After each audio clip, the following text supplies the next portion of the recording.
Okay, right. This is the first screen in which I have shown that PMBOK Guide 6th edition. Sorry, this is the diagram for the 5th edition. Yeah, this is the 6th edition. PMBOK Guide 6th edition and Program Management Standard for Program Management 4th edition. They are the core standards which you are to be studying. Then the older version was naturally 3rd edition and 5th edition, which is no more valid. Then I was talking about the PMI Core Standards. This was a slide which we were discussing. So as I was saying, the top 4 are the core standards, right?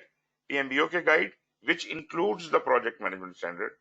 Then is a Program Management Standard. There is a standard for Portfolio Management. And then on the rightmost side, we have got the standard for Organizational Project Management. I hope this is visible now. Then we have got 2 new things. One is a new guide has been released for business analysis. That is called the PMI Guide to Business Analysis.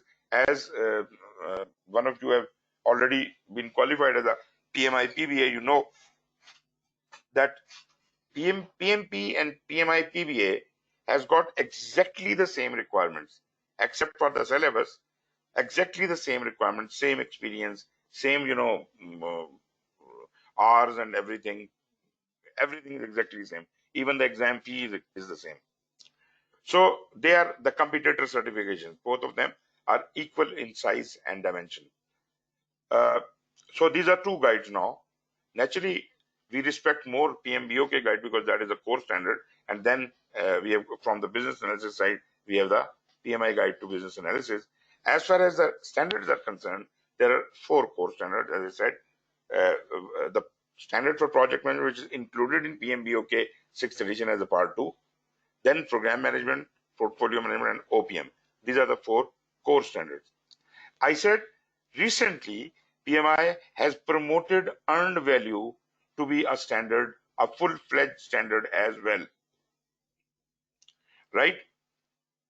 So these are our main core things. Then we were mentioning about the OPM, Organizational Project Management Maturity Model, that used to be a standard earlier. Rather, I would not call it a standard because it is a maturity model. There is a difference between a standard and a maturity model. Maturity model is something against which an organization can assess itself, right? How good this organization is in project management, program management, and portfolio management. That is maturity model. So this maturity model was developed and there were people certified in that also. But then probably PMI stopped publishing it suddenly. And the reason was that they had outsourced this service to some private company. So that private company is now responsible for certifying people on OPM3, Organizational Project Management Maturity Model. And then, it's a very expensive certification. It's about, I think, $12,000 or something. It's a huge payment you have to pay. You are issued a license to practice for 1 year also in it. But naturally, I have not heard a lot about OPM3 for last many years. So on top of these core standards, what do we have? These are again, I'm showing you the standards only here. Program, portfolio, OPM, and earned value. Naturally, the separate books of standards, there are 4 books of standards there, which are available from PMI. As far as the project management standard is concerned, that is enclosed within the PMBOK guide. Now, let's see the practice standard. Practice standard is a level lower than the full-fledged standard, right? So you see, earned value used to be a practice standard. Now it has been promoted to a full-fledged standard. You can see on the 3rd number, you can see earned value 2nd edition. So earned value went from 1st edition to 2nd edition in practice standard, and now it has been promoted to a full-fledged standard. Now it is called the standard for earned value management. Previously, it was practice standard for earned value management. So it was just in infancy, and now it has been properly accepted. Now we still have a lot many practice standards. I hope people who have done other certifications might have come across these standards, or maybe you are consulting them otherwise. We have got a standard for scheduling. We have got a standard for estimating, and they are very good standards, really very good standards. Whatever knowledge you have got from the PMBOK, they polish that knowledge and takes it to the next level. Really, these standards are to be properly studied and followed if you are really a practicing project program or portfolio manager. Earned value, as I already said, then we have got a risk management practice standard, then a standard for configuration management. For yes, estimation has gone through two editions, first and second. Maybe next time estimation may also become a full-fledged standard. Work breakdown structure has gone through I think three or four editions, and still it is not a full-fledged standard. So these are the standards. Then there is the eighth book, the lower right corner. That is not exactly a standard or a practice standard. That is called, just like a maturity model. As said, maturity model is not a standard. Maturity model is something different. So that is something like a maturity model, but as the maturity model applies to the organizational development in project management, competency development framework is for project management managers' competency. So if you want to measure the competency of an individual project manager, this is the framework you are going to be using. So this is again a very interesting read. So if you are, as I said, if you are trying to assess a project manager's competency and you want to advise him how should he improve, you want to do training need assessment for that, so probably you must be consulting this standard, this framework. If you are looking at organizational improvement, how good your organization is as compared to other organizations worldwide, and where do you stand in comparison with others, and what are your weaknesses and how you should improve, that is called a maturity model, right? So maturity model is important in its own place. You can't say that maturity model is obsolete or something. Maturity model is important, and that is very much required. So even if you don't use the OPM3 standard, there are many other maturity models for project management. There is one given by the Kresner. Harold Kresner has given the first maturity model for project management. Although that is a very flat structure, but yes, that is a very popular maturity model. Then PMI's maturity model was very good, but I don't know why they are not advertising it like that. That was very good. It was a three-dimensional model, and it was taking care not only of the projects, programs, and portfolios were also looked at from the organizational development point of view. Okay. Then we have got the practice guides. Practice guide is yet another level lower than that. We used to have business analysis for practitioners as a practice guide and a requirement management as a practice guide. So these two practice guides have been combined together to form the PMI guide for business analysis. Then we have got many other practice guides, like and very interesting concepts here. For example, governance is a hot topic right now in the market. Governance of portfolios, programs, and projects. This is a separate practice guide. And again, if you are talking about program management, then you must understand how the governance is done in projects, in programs, or even in portfolios. But naturally, our focus right now would be on the programs. Therefore, we'll be talking more about the governance of programs. But anyways, this is a practice guide available. Implementing organizational project management practice guide. How PMI conceived and perceived organizational project management to be implemented, this first came out as a practice guide.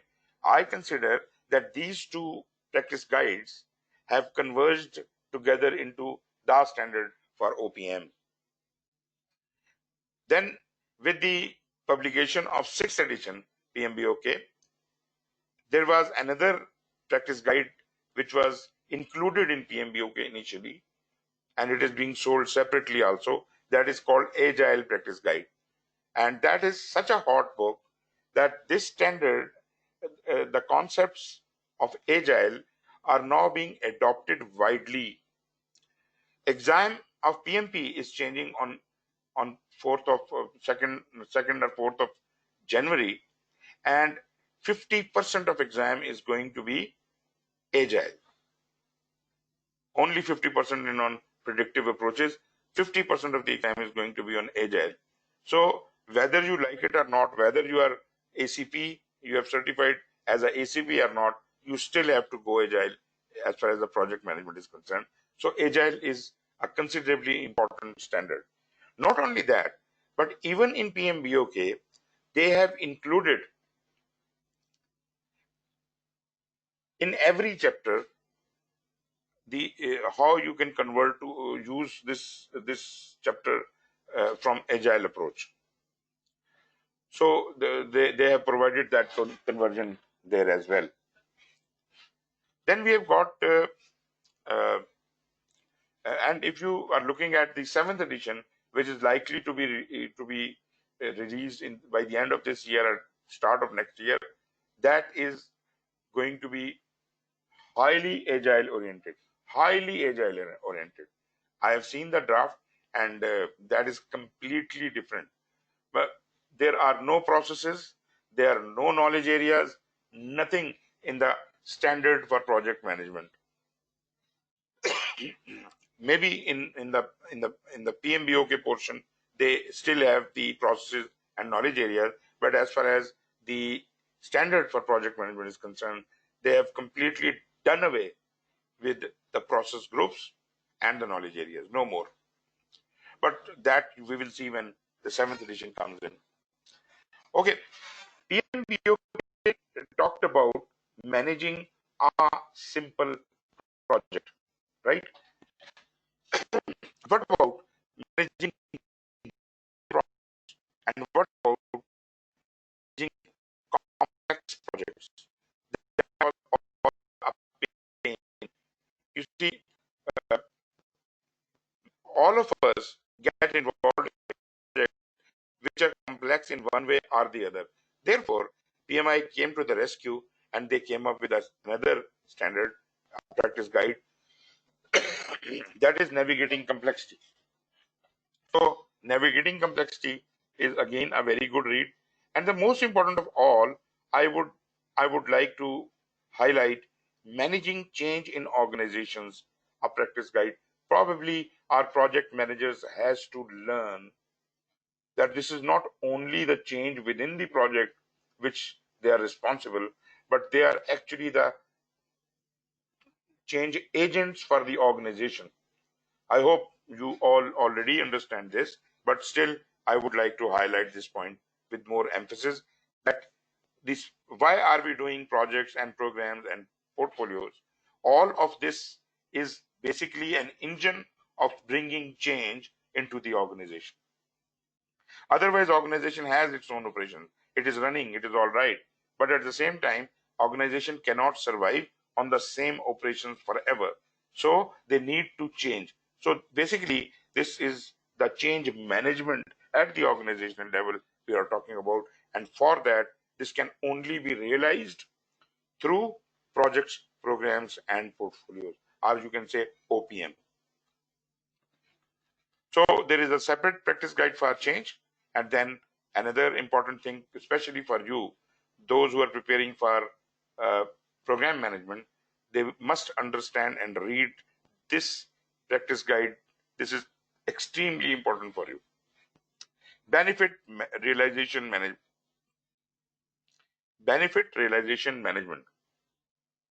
So benefit realization management is naturally a concept that even in applicable in projects. Yes, please. Sir, one question. See, one is that benefit realization, we need to go through it. In the previous slide, do we need to concentrate anything on for PGMP exam? Actually, I would prefer that at least you should go through the core standards, all the core standards, PMBOK, program management, portfolio management, OPM. I think you should study all of them, but naturally, special emphasis on program management. Moreover, benefit realization management practice guide, you must study that. And rest everything is optional. You want, you can read, otherwise you don't. Okay, thank you, sir. Right. So this is about the practice guides, and as I've shown, each one of these practice guide has got something really very important going on inside. These are not really very bulky books actually. Only PMBOK is the most fattest book of all. Otherwise, some of these books are just 70 pages, 120 pages, something like that. And naturally, that includes a lot of glossary and everything. So the net material is not much. So you can go through these things. And I hope and I suppose that if you are a PMP, probably you should be reading these things already. You should be, right? And if that be the case, you won't have any problem. But naturally, if you are preparing for PgMP, you won't have a lot of time to study everything. So distribute your time judiciously and start studying, first of all, the most important thing which I have mentioned, like uh, PMBOK and program management standard, very important. Then if you can read through the portfolio and OPM, very good. Then if you can read through the benefit realization, again, very nice. But naturally, there is something always good about, you can also go through the governance. Governance is very important also from the program point of view. Although program management standard does address governance in it, right? But naturally, if you want to have a wider expanse, it is always good to read through these things. Then we have got PMBOK extensions. So far, PMI has released 4 extensions, out of which one has been restricted, and that is for the Department of Defense, USA. They created it, but then it is no more available for public use. We have got a construction extension and a government extension and a software extension. Uh, it all depends upon the need from the masses. If they really need to have an extension, they would ask for it. Extension means that PMBOK guide is applicable to all projects all over the world, right? These are the generic standards, generic guideline available for anybody to follow. But from the construction extension point of view, that is an additional reference which can be read in addition to the PMBOK. So a construction engineer must read first the PMBOK and then also additional items, additional guidelines about specifically about construction are given in this. So only those things which are not in PMBOK and they're additional required for the construction industry would be found in construction extension. Similarly, for government projects, there are several things which are common in government projects, but they are not common for all other projects. Therefore, in addition to PMBOK, you may like to read the government extension. Uh, some years back, they have come up with the software extension, and naturally, this software extension also addresses to some extent agile. So these are the 3 extensions right now, and it is very much likely that maybe other industries may like to have their own extensions created. So PMI can take up the case and they can get new extensions created. But I think because not many extensions have come up, that means there is not much of request with PMI from other industries. As far as the business analysis is concerned, as one of you is a business analyst, you see that these are the 3 standards relevant to a person who is a business analyst. And remember, Business analyst has a very close role with the project manager, right? Business analyst and project manager work side by side. And if you are talking about a program, then program manager and business analyst would be working side by side. So business analysis is an important thing to understand. How to collect the requirements, we use that thing in our projects as well. As far as the earned value is concerned, we have got two editions of practice standard of earned value management, and now that is a full-fledged standard for the earned value management. Then from the OPM perspective, we have got a standard for OPM. We have got two practice guides. One is for the implementation of OPM and other is for the governance of project programs and portfolios. So these things are related. And if you want to look at all the huge, plethora of books, standards, these are just the standards. These are not the other publications of PMI, because PMI publishes a lot many other things. These are exclusively the standards and guides and all that, extensions, and specifically created for this purpose. And one thing you can see here on the right side, middle, PMI Lexicon. This is a common glossary for all the standards, right? So the same language, same definition would be found in every book. Every standard will be talking the same language, and that is standardized in PMI Lexicon. Just like you have a glossary at the end of every standard, so same glossary would confirm with the PMI Lexicon. PMI Lexicon will have the glossary of everything published by PMI. One big, huge glossary. Right. Okay, before I can move ahead, if you have any questions, you can. I'm opening the mics for you.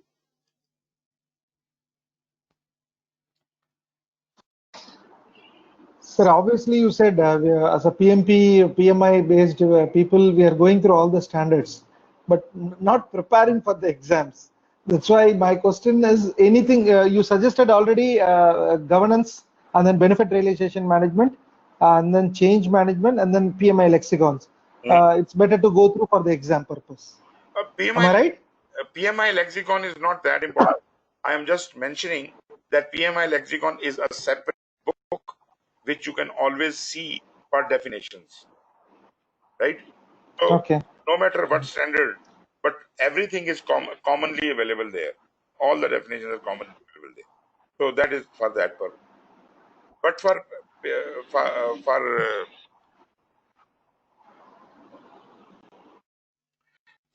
as far as the PgMP is concerned, you see, PMI does not say that the standard is enough to prepare for the exam. None of these standards, all of these standards may not be enough. You have to read other books, program management, other books of program management, as if you understand the scenarios. Those of you who have already have experience, like Shaul, you have already have experience of being a program manager for say 5 years. So that is wonderful, because that will help you out. But others may not fully understand how situations in program are portrayed in the practical life. Therefore, it is necessary to cover all the ground. You must study at least 2-3 books from elsewhere, and you must be very much comfortable with the basic concept. But remember, whatever you study, remember one thing, you have to tailor it around the standard. Once you study the standard, then you believe the standard is the most correct thing, right? If somebody is writing anything in contravention to the standard, you must correct that in your mind, right? But because standard does not give you examples, it doesn't give you the scenarios, standard just gives you the knowledge, the guideline. But in exam, the questions are not going to be coming from the standard alone. They would be referring questions from anywhere in the world. Any book in program they can refer to. But if you download the PGMP handbook and all that, they have got a small list of books, recommended books, which you should study. And PGMP, this standard for program management, is not the only reference. Remember that. You cannot prepare for PGMP by just studying our standard. This is not exam of a standard. This is exam of a program management professional. Ji Shaul.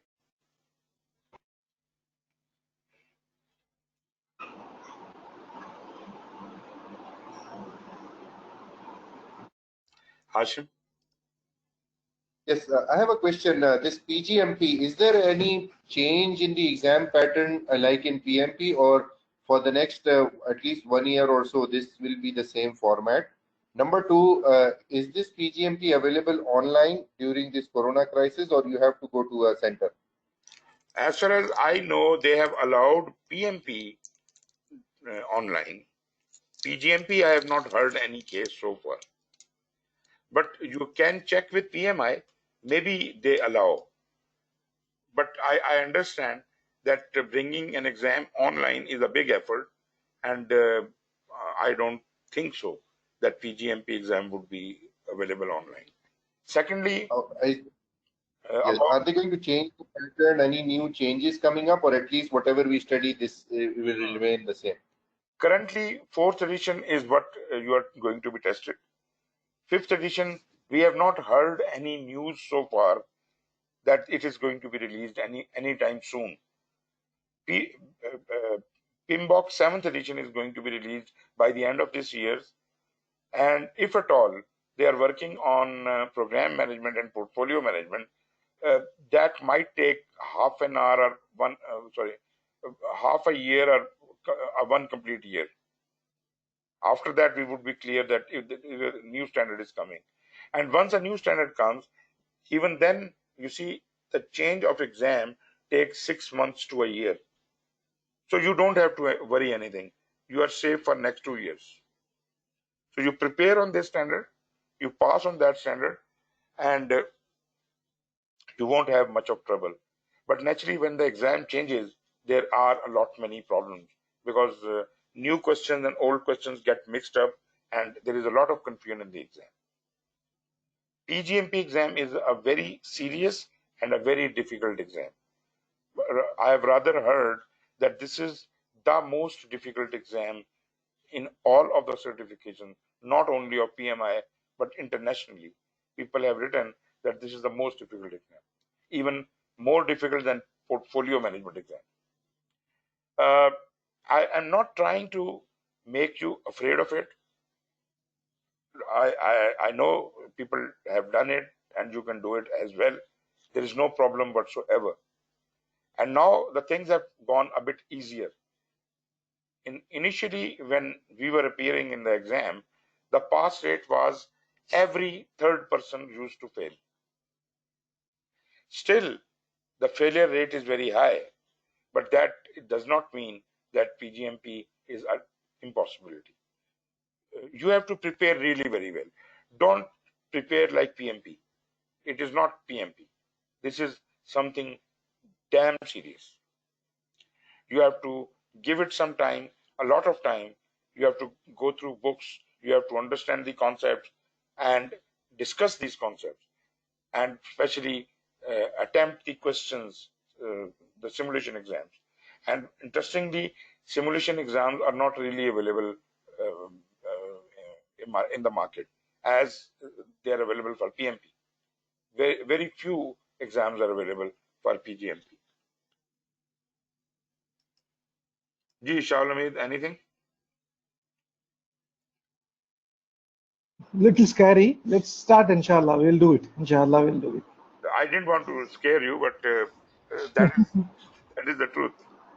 You have to be really. Yes, sir. We'll do it, sir. You're an inspiration for us. Definitely, we'll do it, inshallah. Inshallah. Right. So moving on to the information about PGMP. Naturally, you can download all this information from PMI website. If at all, whatever I have downloaded, I am discussing. If at all this is not the latest, I know it is the latest, but if at all PMI changes something, then you can download the latest handbook from PMI certification section. So go to PMI.org, just like you went for PMP and other certifications. Download number 1, the PgMP handbook, the latest version. Number 2, download the PgMP exam content outline. Exam content outline, that is your syllabus. I do not understand how people prepare without the syllabus in mind. There are many PMPs here who have passed PMP and they do not know what exam content outline is. That is pathetic, because if you are not, even the people who are making questions for these certifications, they follow exam content outline. So why should you not prepare according to exam content outline? So that is the most important thing which you should refer to and you should download. Two things, and third thing is naturally any other instructions like now reading material or maybe sample questions, all those things, please download all of them and they will be very helpful for you. PgMP handbook, and just like PMP handbook, gives you all the details how to apply for the exam, who can apply and how to apply, right? So this gives you a complete run through. So as far as PgMP is concerned, who can apply? It says if you have proven ability to manage multiple related projects and navigate complex activities that span functions, organizations, regions, or cultures, and to align results with organizational goals, then you are a potential PgMP. Now, before you understand this related project concept, you must understand what a program really means. And naturally, we will talk about the definition of program, but you see, program is basically having its own strategy. Just to make the thing simple, for projects, they are told what to do. And the strategy, they also have a strategy, naturally an organizational strategy they are following.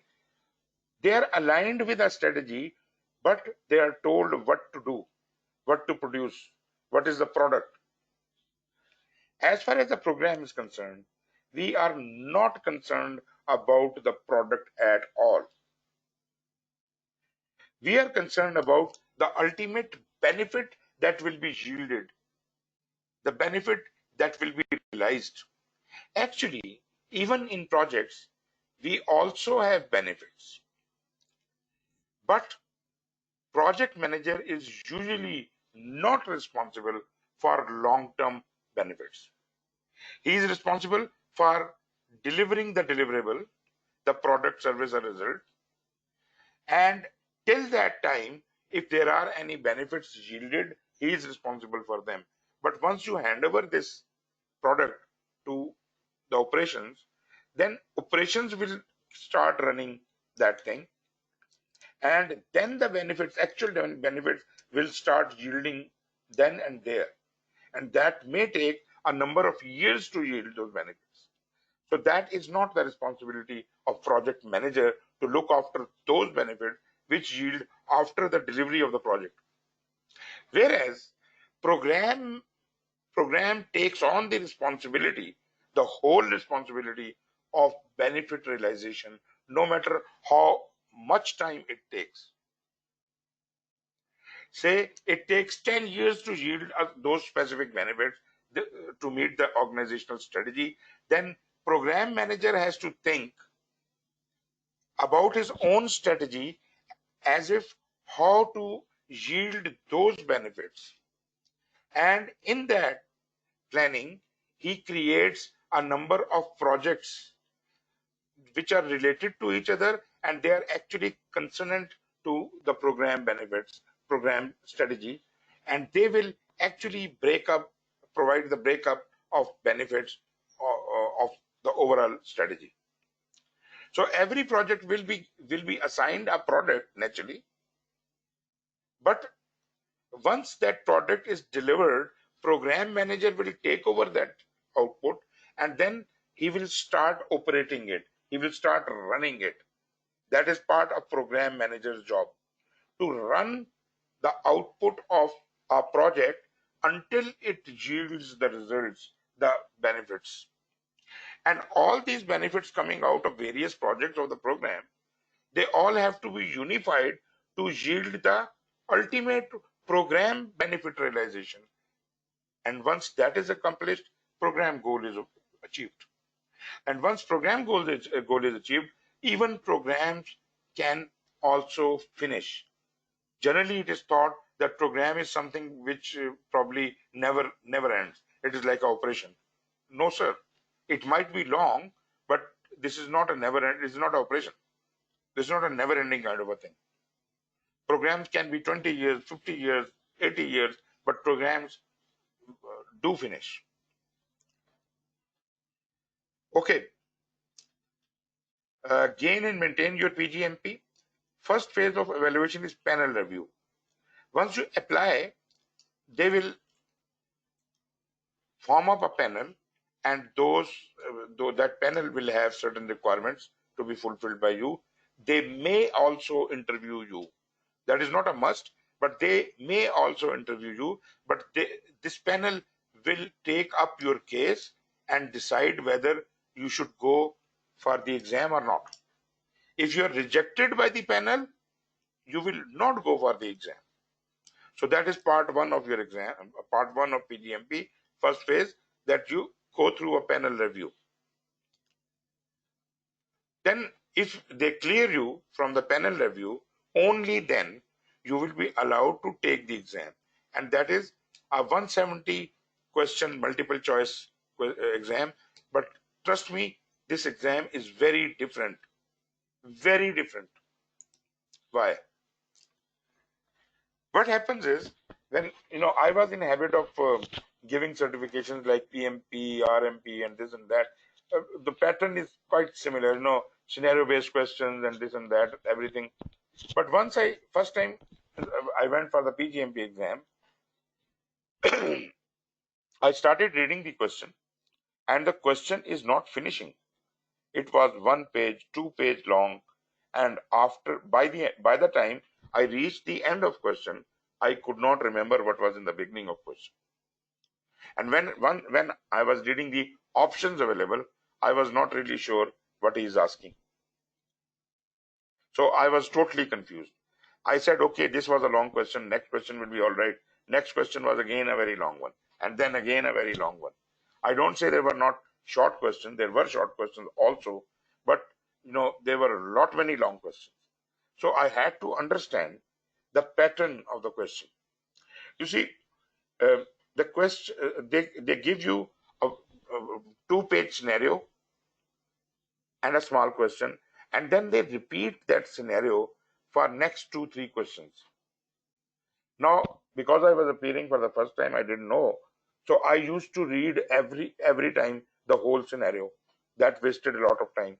So I should have read only the first and last paragraph to understand that this is the same situation, and then should have attempted the questions. But anyways, these are the things you will learn with the time. So these 170 questions in 4 hours is an uphill task, really an uphill task. Then naturally, once you have passed your PMP exam, you will gain PDUs, and you can tie your PMP and PGMP PDUs together. You don't have to gain 6 separate 60 PDUs for PMP and separate 60 PDUs for PGMP. The same 60 PDUs can be used on both sides.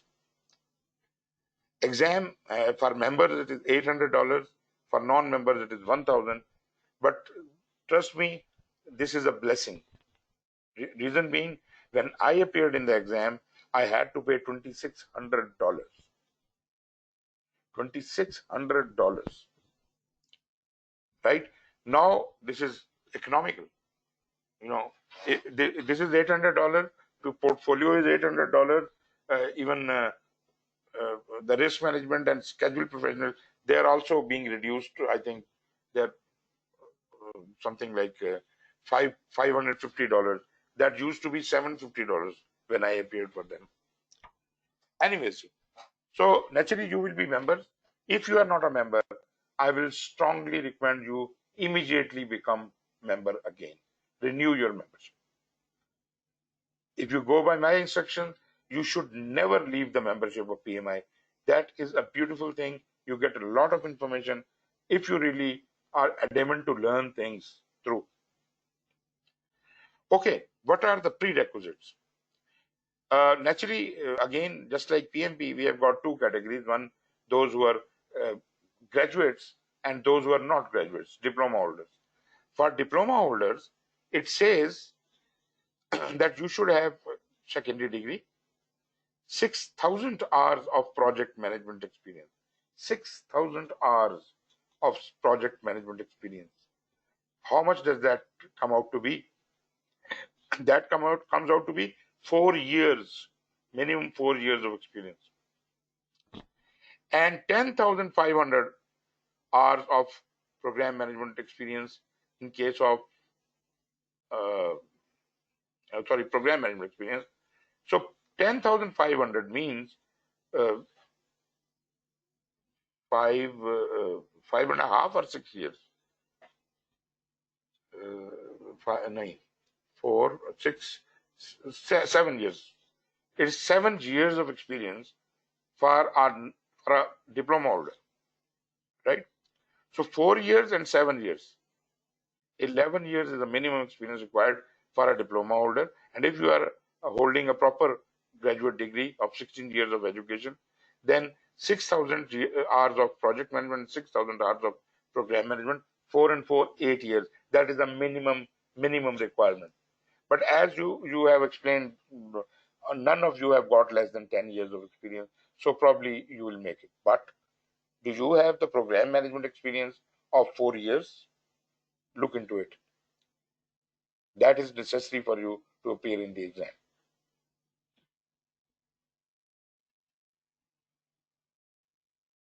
Okay, probably this is quite old, but we should have a look at the latest one.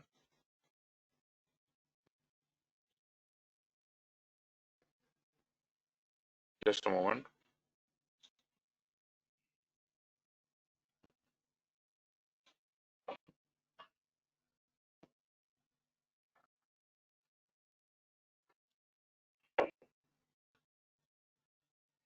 Anyways, that back in 2019, now we have got lot of changes in it.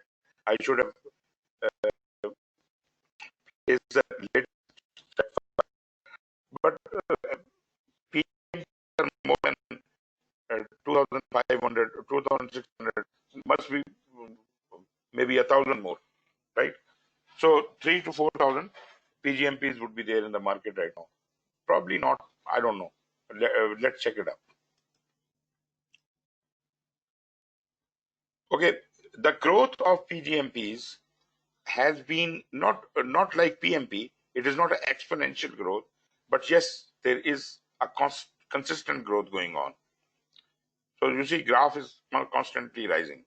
Since 2007, when there were 34 people, and now in 2020, there would be like 3,000 or something more than that. Well, these are the first 18 people who qualified the PGMP exam from Pakistan. I was in the lead. I did it in 2010. Although I was quite late because many people worldwide had already appeared. This is how your PGMP certificate may look like. Okay. Overview of PGMP. You see, this certification is naturally it is not like project management experience. This is advanced experience. You must have more experience. You must have more wisdom, more efficiency and effectiveness, and a wider view of the whole thing. It is not only that you must have worked at the program level, but you should also have exposure at the portfolio and strategic level. Only then you will be able to better interpret program management. So that is exactly why I said that you should go through all the 4 core standards. So it recognizes your advanced experience, skill, and performance in the oversight of multiple related projects. Now, there is again a misconception here. People think that a program manager manages more than one project. Program manager does not manage projects. He manages program, and there is one program he is managing. He has got subordinate project managers who are looking after the project, and this program manager is mentoring those project managers. This is a very important point. You as a program manager must never try to micromanage the project. Don't try to do the project management there. That is not your job anymore. You are now a program manager, so understand your job and do that job. Do not do the job of the project manager and let that guy do his job. If you start interfering in the daily working of the project, then projects will suffer and program will definitely suffer because you are not doing your job at all.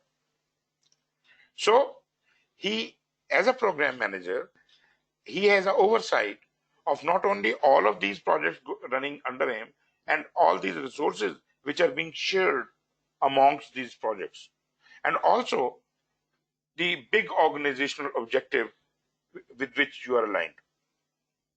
So program manager will never lose sight of the organizational objective of the program, naturally of the organizational objective, and the program benefit realization, and naturally the project.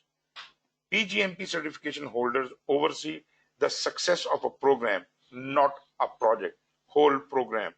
So they have a broader view. So a way to group multiple related projects to achieve benefits that may not be realized if the projects were managed in a standalone fashion. You could have 10 projects under you. That doesn't make you a program manager. That is a normal misconception that I am managing 10 projects, so I am a program manager. You are not a program manager if you are managing 10 projects. Those projects are not related. They are different projects. And by the way, if you are managing 10 projects, then who is the project manager? You are not the project manager. Who is the project manager? Every project manager, every project must have a dedicated project manager. You cannot be project manager for 10 projects, or you can't start calling yourself a program manager just for the sake of it. Okay, but one thing can happen, and that is you are a project sponsor and you are looking after 10 projects which are not related with each other. And there are 10 project managers looking after those projects and they are answering to you. That does not make you a program manager. That makes you a project director or a project sponsor. But having said that, if you develop a program and you devise a number of projects, related projects in it, then by nature, you are the sponsor of those projects. The program manager automatically becomes the sponsor of all related projects which are being run under the program. I hope I have not confused you. Ji Janab, any comments? Hashim?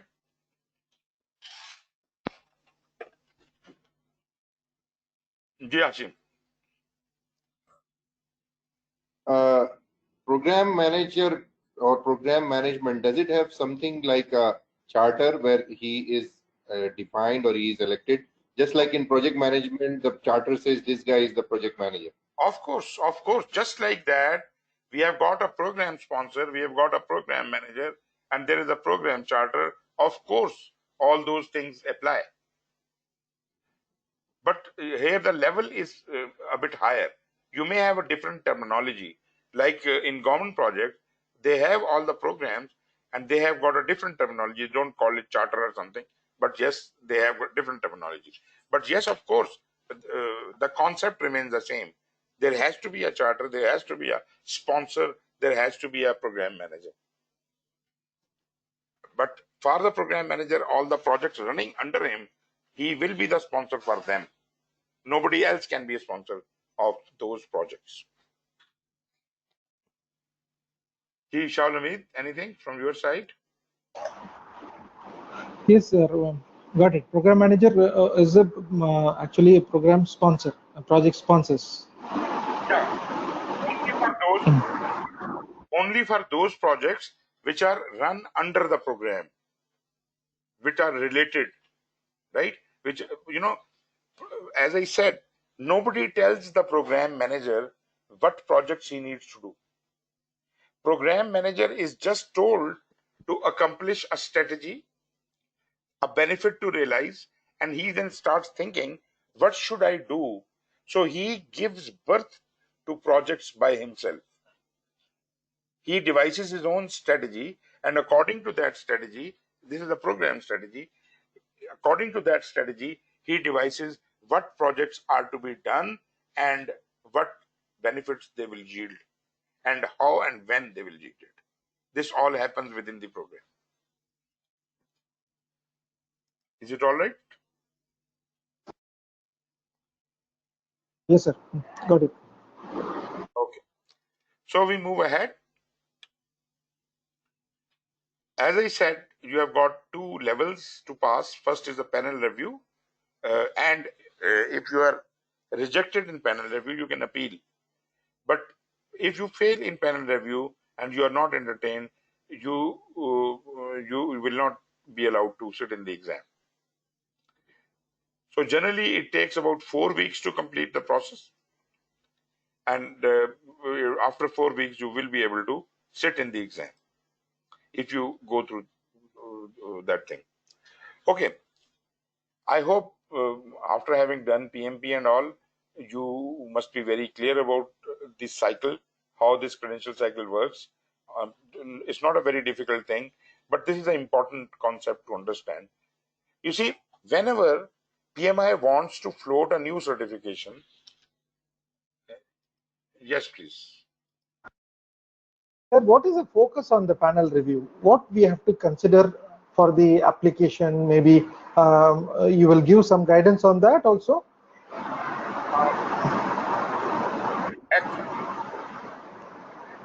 Actually, the application is quite detailed here.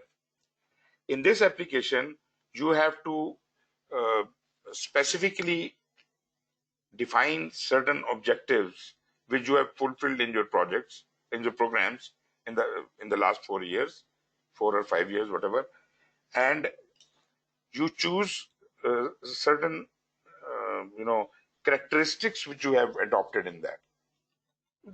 That we'll discuss when the application form comes in front of us. This is a very lengthy kind of a process, but this is a very long application in which you have to write a lot of essay. You have to write details about everything. How did you do it, and how did you strategize? This is the basis for your panel review. They will read your application very carefully, and then they decide whether he really fulfills the criteria or not. You see, there are many people who apply for PgMP with a mindset of a PMP. And like I said, a program manager is not responsible for projects. He is not the project manager.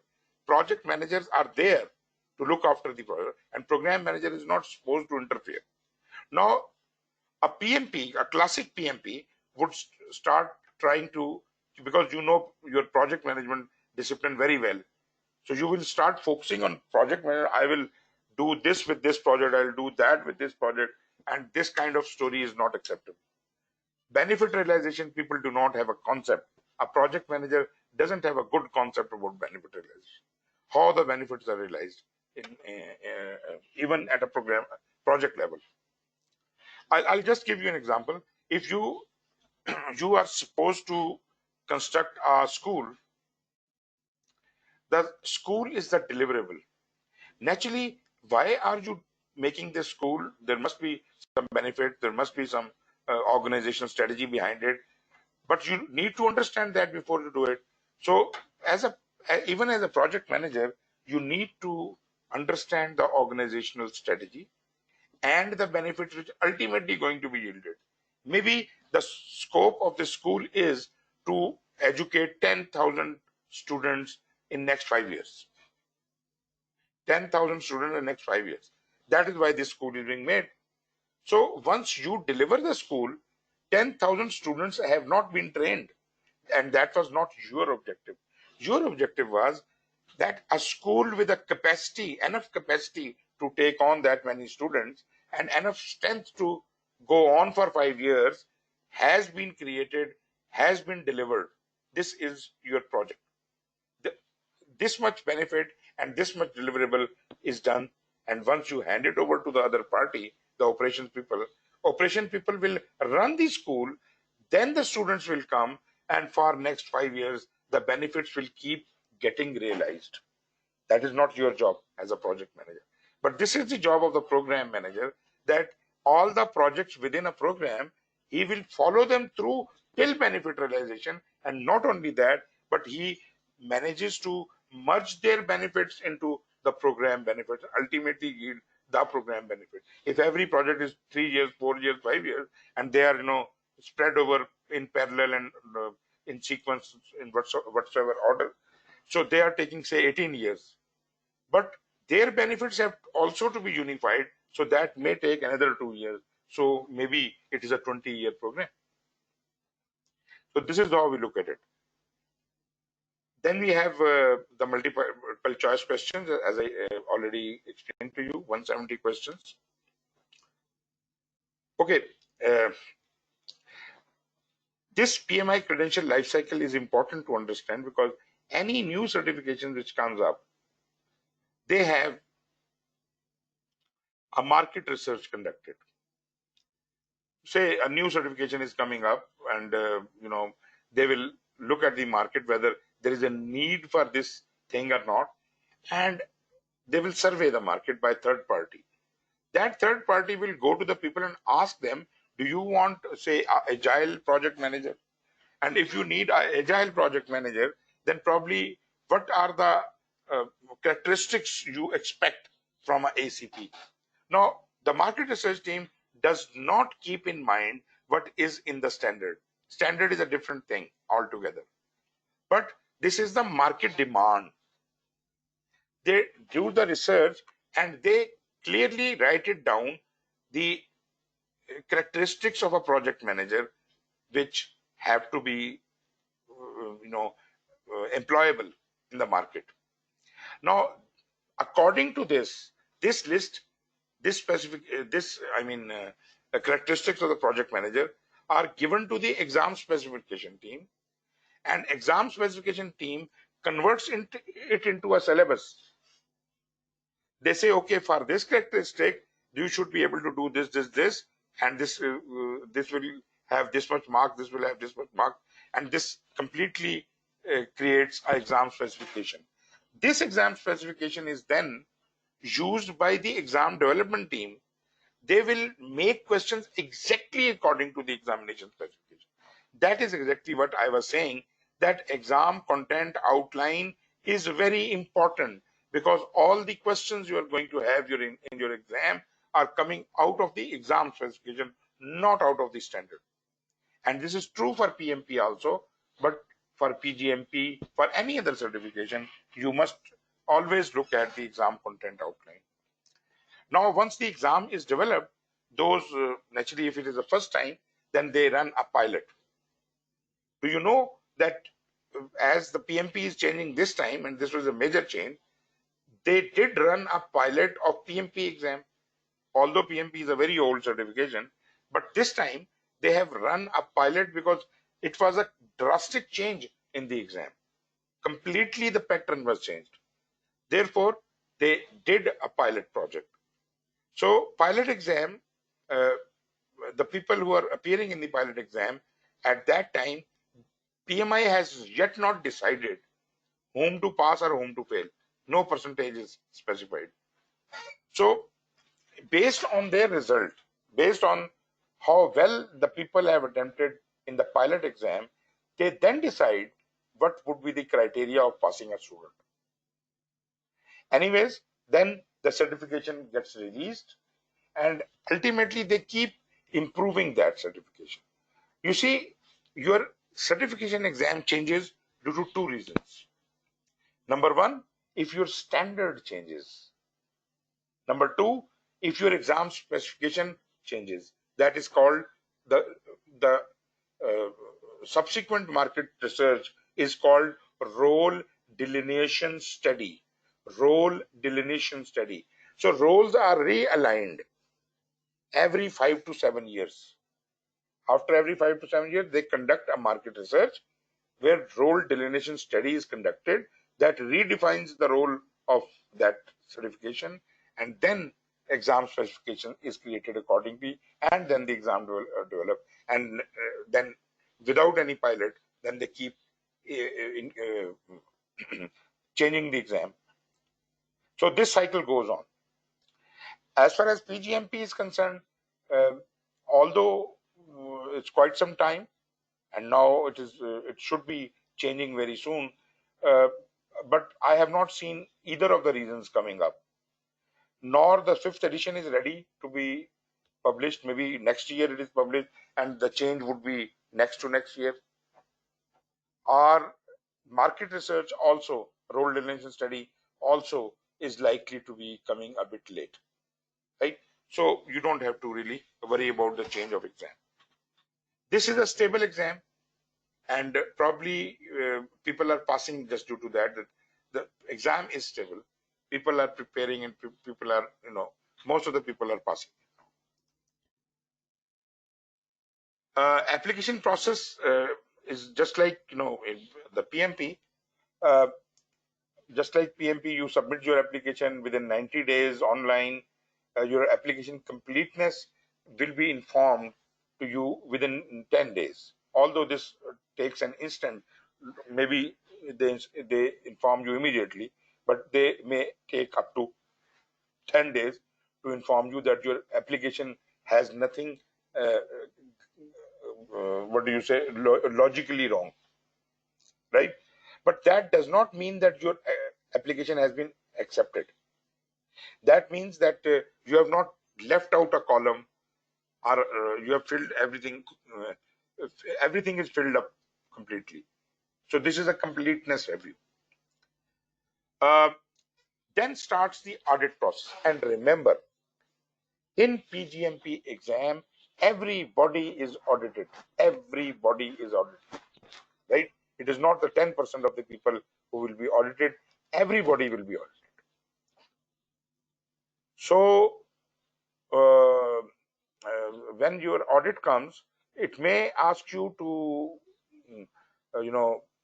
audit, get your all of your experience and everything audited. In my case, they asked me specific things. They selected 2 or 3 things, and they said, okay, you just send us documents on based on these things. I hope, have you been audited in PMP? Any one of you? Please raise hands. Okay. No, sir, not audited. नहीं हुआ No, अभी. sir. In my 3 exams, nothing is audited. Okay. So what happens is that, because now you will be audited in PGMP, definitely you will be audited. Uh, what happens is they will send you the extract from your application in form of letters. These are like transcripts. Have you ever applied for a foreign university? You submit transcripts. So it is part of the application. So those transcripts you take to your previous university or previous experience, and there, whomsoever your boss or whomsoever had been with you, they sign it, and they seal it into an envelope, envelope is also confidential. You are not allowed to see it, what is inside, and that envelope you have to collect and send it to PMI. So these all these transcript forms they will send you by PDF, by email. You have to print them. You have to get them signed physically. Collect all those sealed envelopes, put them all together into one package, and courier it to PMI. You will have 90 days to do that. So if you have already prepared everything, whomsoever has to write the letters and all that, you have already talked to them, and it will not take much time. You can do it in 5 days. But 90 days is too much time. That is quite enough. After that, your application payment process starts. You make your $800 or $1,000 payment, and then your panel review starts. It will take about 4 weeks in the panel review, and you may be interviewed or you may be informed about the result of the panel review. And if you pass, then only you will be allowed to sit in the exam. And rest everything is like PMI, PMP. You appear in the exam, you pass it, your certification cycle starts for 3 years. You have a 3-year maintenance period, you collect 60 PDUs, your certification is renewed, you pay $60 and get it renewed. And if at all you don't, then your certification is suspended for 1 year. And the 4th year it is, after your 3 years have passed, the 4th year is your suspension year. In this, if you do not fulfill those 60 hours requirement, you will be completely, your certificate credential will be expired, right? So you are no more a PgMP after that. And if you do that during the suspension period, your certification will get back to you, but your credential period would have been considered from the day your previous cycle had completed. Your new cycle will start from that day onwards. Okay, this is right. So good so far? Ji now. Alhamdulillah. Alhamdulillah. Good. Yes, yes. Okay, let's have a 10-minute break and then we'll get back after 10 minutes. So please have some water, whatever you feel like, and I'll be back.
Ji, now I'm back.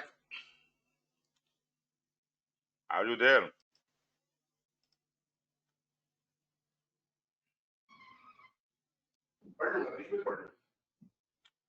शुरू करें जी? Should we start? Yes. Start. Okay. Okay. Let us talk about role delineation study. Like the last role delineation study was conducted. These were the jobs which they assessed a program manager should be able to do.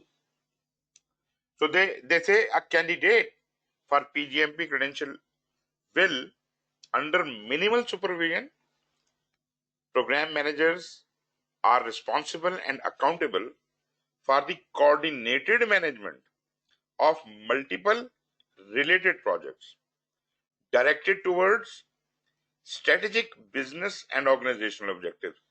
Basically, whatever we had been saying earlier, this has been encapsulated into it, that as a program manager, you are responsible and accountable for multiple projects, and these multiple projects have to be related. They have to be a coordinated management, and this all must be working towards the organizational objectives.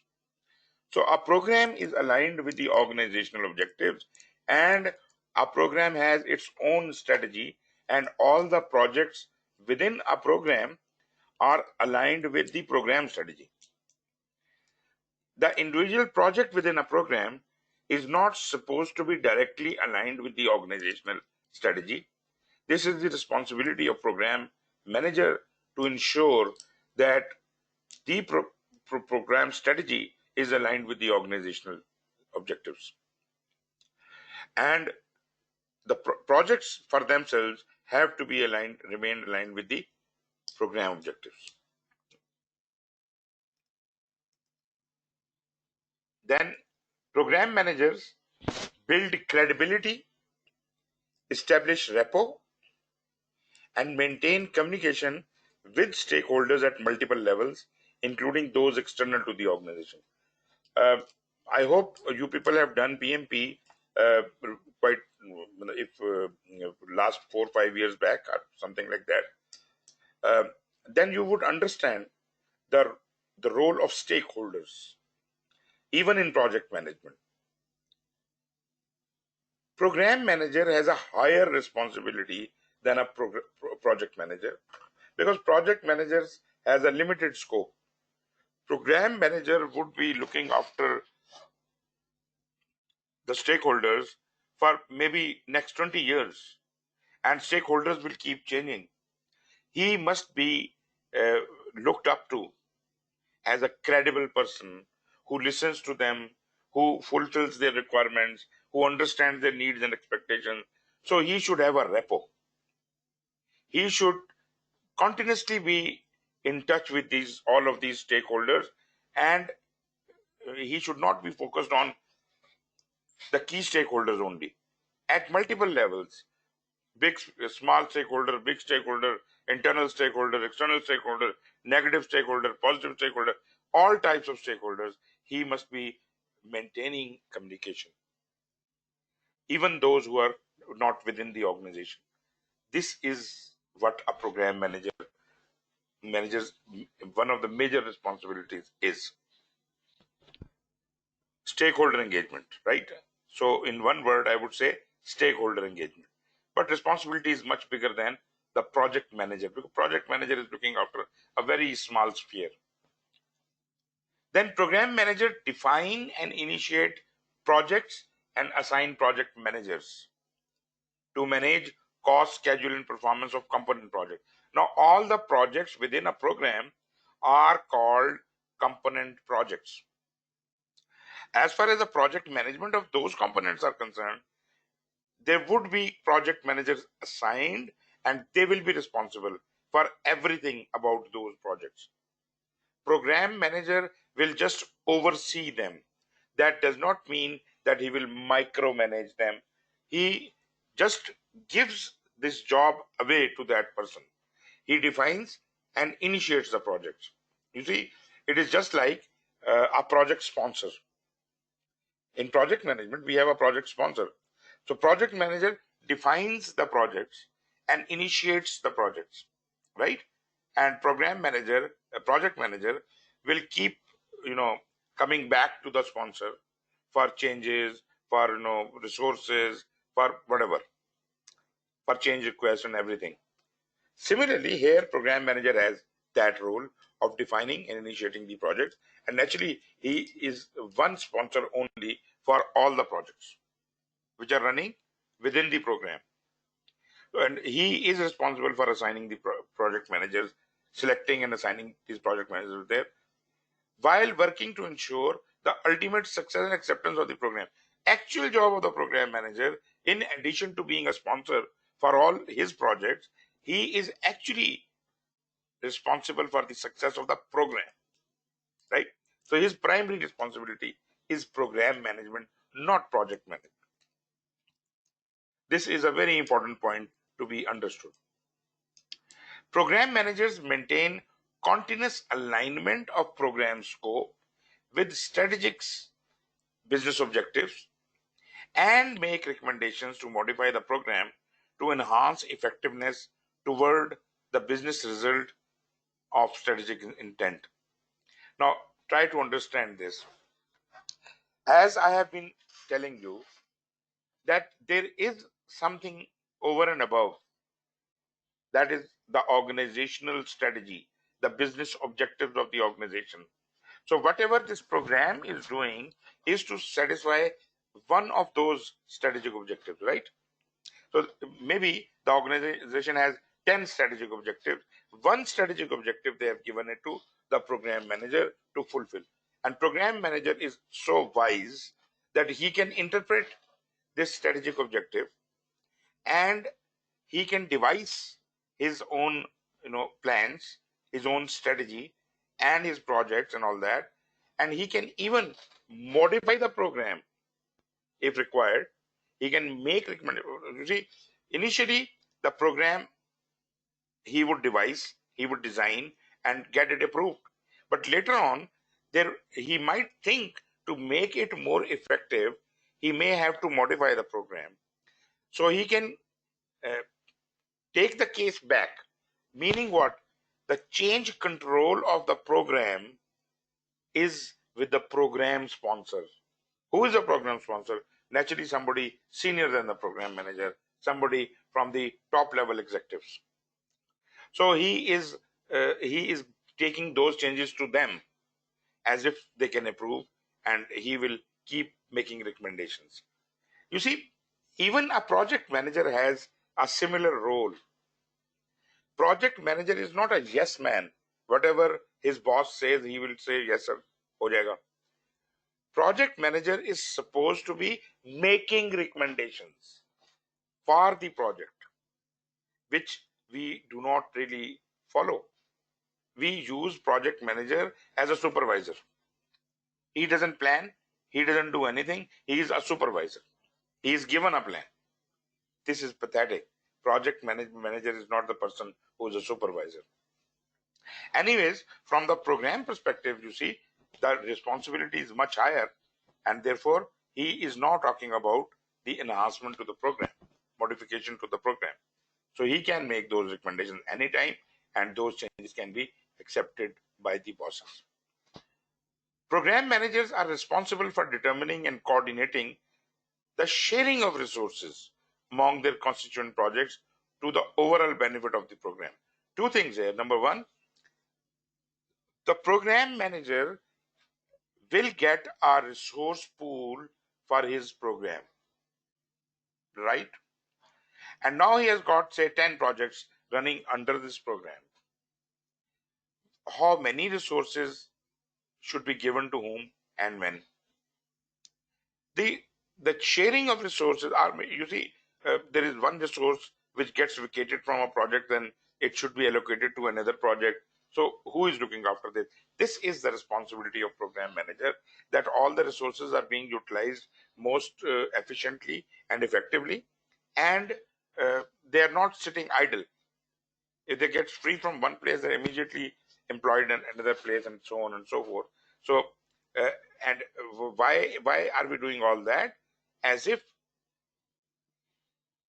the overall benefit of the program can be achieved, right? So we do not want to cause any trouble for the program. We have to focus on the overall benefit, and anything which we are doing which is not contributing to the overall benefit, that is a redundant task. We should not be doing that. Any activity, any job, any constituent activity which is not contributing towards the overall benefit of the program should be a redundant one.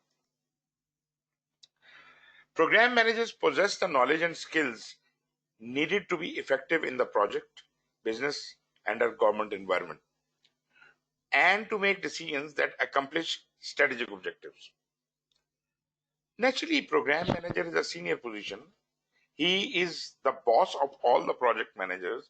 He must know what is happening in the project, but at the same time, the projects must have their own, uh, you know, project manager must have exercise his own powers.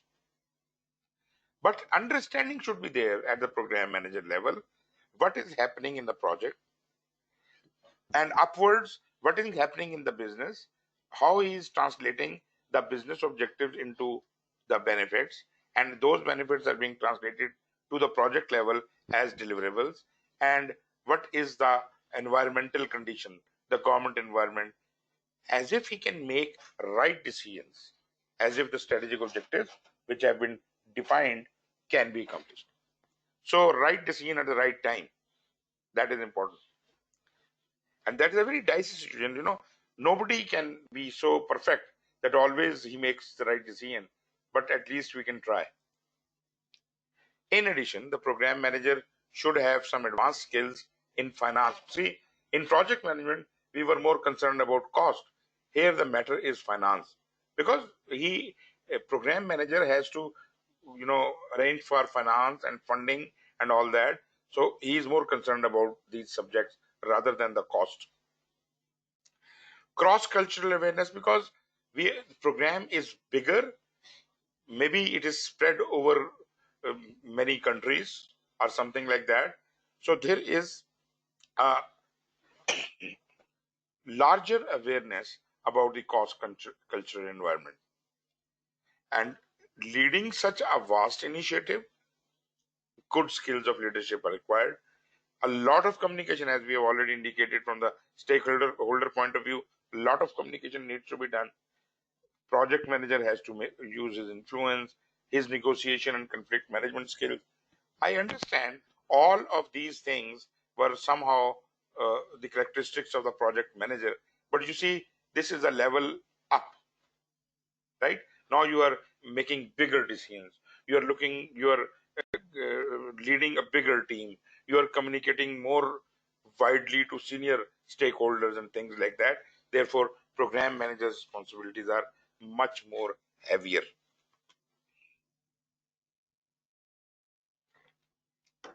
Now, this delineation study actually explains these things, points which I have just put in front of you. This is what I have explained so far in front of you. This is the job analysis of the program manager. Program manager must have all these characteristics. These are exactly the same thing which I have shown you in the last few slides. Okay. Again, the criteria: secondary education, 6,000 hours of project management, and for those people who are diploma holders, 10,500 hours of program management experience, whereas for a proper graduate, he should have 6,000 hours of program management experience. 8 plus 8 years, right? 4 plus 4 years, 8 years experience. But in case of, what do you say, a diploma holder, then he has to have 4 plus 7 years, 11 to 12 years experience. This you understand that even in PMP, they said that overlapping experience will not be counted, or it will be counted only towards one project. If two projects are overlapping in your 6,000 hours experience, then the overlap time is counted towards one project, either one, project 1 or project 2. So if it is counted towards project 2, project 1 will be considered to have finished or when the project 2 started. Similarly, in programs also, you cannot be running 2 programs at a time. Therefore, overlap is not allowed. Overlap period will be wasted. Fees, as you have already we have talked about, $800 for the members, $1,000 for non-members. Paper-based testing is no more. Don't talk about it. Re-examination fee. Re-examination, if you fail, and naturally I'm not saying that you will fail, but because it's a tough exam, the chances, the probability of failure is there. You can't just say that I will never fail. So, sometimes it happens. If at all, then you can reappear under the same permission of 1 year for just for spending $600 additional for the new exam. I mean, for the second attempt. For members, it is 600. For non-members, it is 800. And for your certification renewal, just like PMP, you have to pay $60 after every 3 years. If you are not a member, you pay $150. So you see, yes, if I have got PgMP and PMP and portfolio management, all of these 3 certifications will use the same 60 PDUs. Same 60 PDUs will be okay for PgMP, PFMP, and PMP, but I have to pay separate $60 for each one of them. Okay, something about the panel review.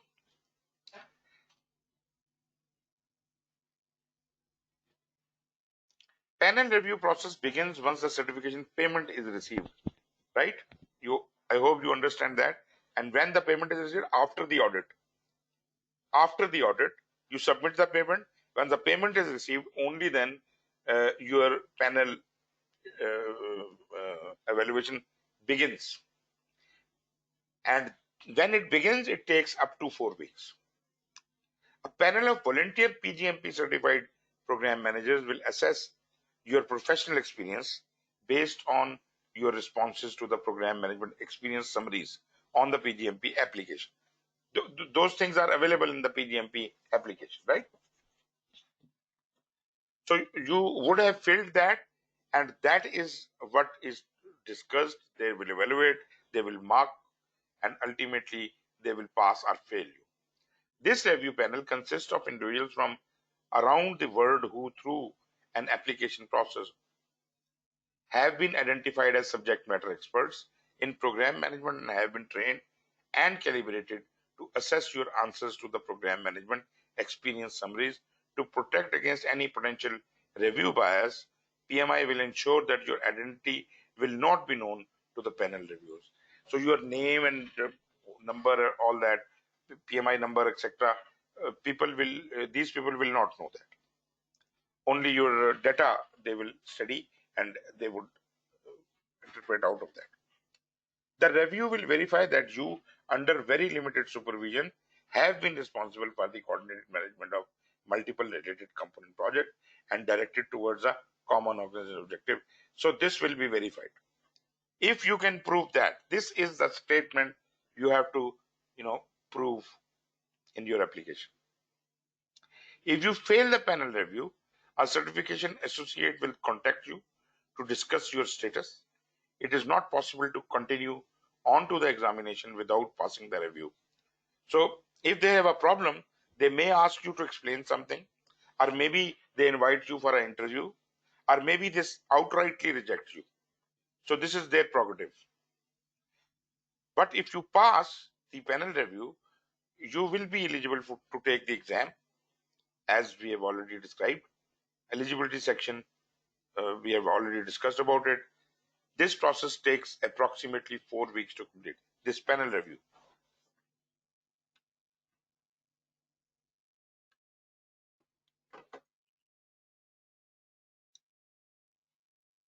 Okay, 170 questions. Out of these 170 questions, 20 questions will be pre-test questions, test questions like there were in PMP also. But a caution, probably you already know, you will not know which are those 20 questions which will not be marked, right?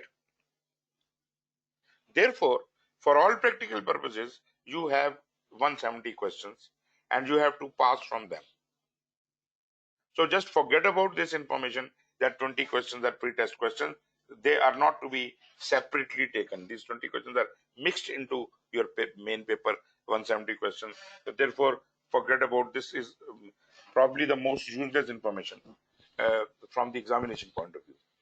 But from PMI point of view, this is important that they are introducing 20 new questions to every candidate. And they are checking the difficulty level of every question, and then they decide whether this question has to be put into a regular exam or it should be excluded from the exam.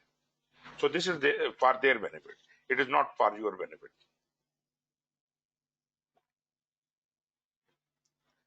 4 hours, 170 questions. Tell you this is not enough time. So you have to be very sharp, a very fast reader, very, as I said, if there is a very long question, then read it very carefully and try to understand that the same question is likely to repeat in the next. The same scenario is likely to be repeated. If you find the similar scenario, read just first paragraph. That will satisfy you that this is the same scenario, and then go to the end part and read the question. So don't waste time reading whole of the question every time. Okay. As you understand, these questions are developed independently, validated by the global group of program management content experts.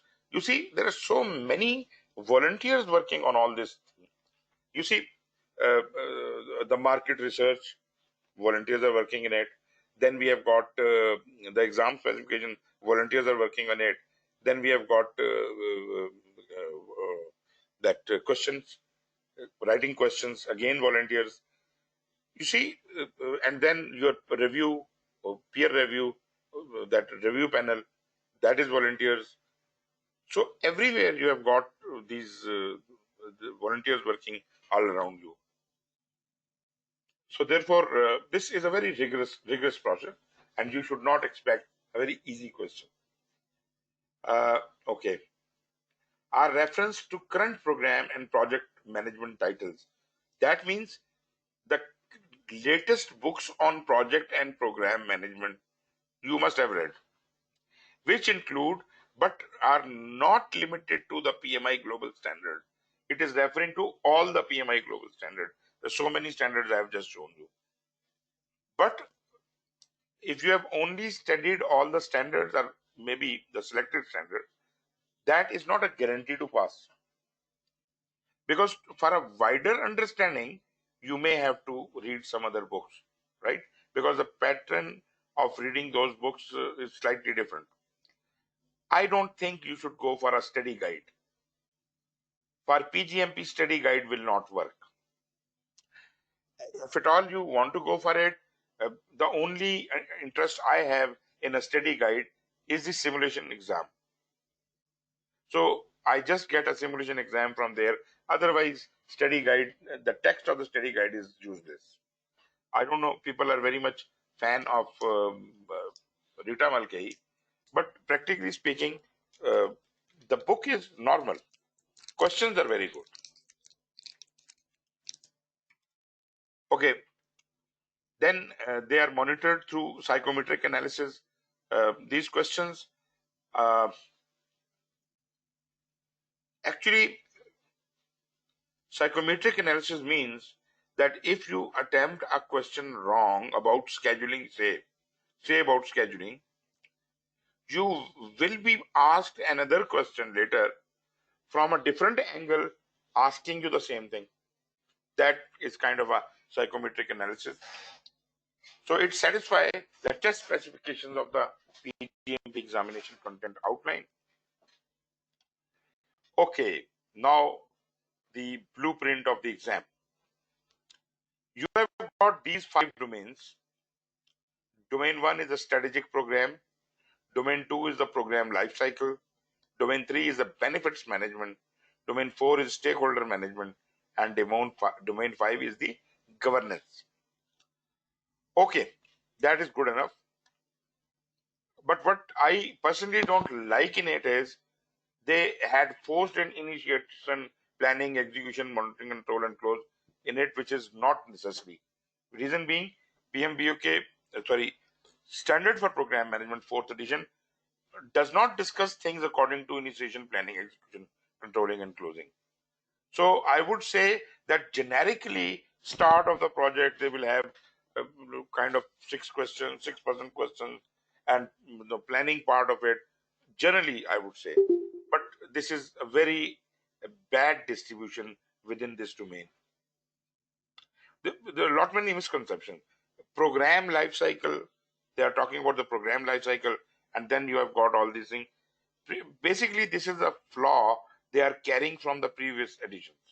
So you have to live with it, and uh, when you read the book, you will understand that this initiation planning does not really matter in program management. But anyways, you have got about 44% questions from the life cycle. In other words, I would say from the process itself is a 44% question. And generally speaking, uh, initiation planning and all that, you can relate it to it. So you've got 15% from strategic program management. What is that? That is linking your program with the organizational strategy. What is the organizational strategy? What benefits are you going to give them? And how that is going to be satisfied, how you are going to keep it aligned, how you are going to interact with the portfolio manager, and so on and so forth. Then program lifecycle is how you will run your program. How you will run your program. But trust me, I'm talking about the program lifecycle. I'm not talking about the project lifecycle, right? So project lifecycle would be the responsibility of the project managers running those component projects. Benefit management, we have 2 things. One is the benefit management plan, and one is realization plan. I hope you understand what is a management plan. I don't know if you have studied it that way, you understand it that way. A management plan is just telling you how to manage this thing.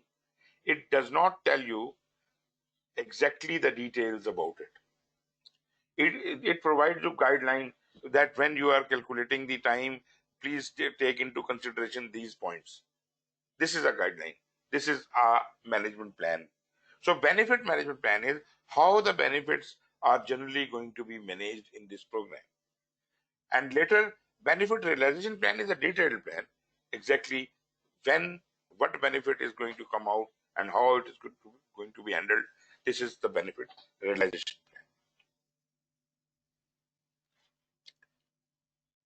plan. Okay, what is it?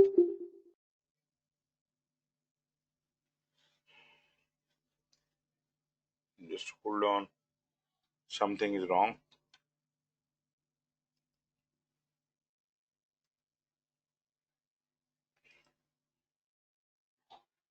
Right.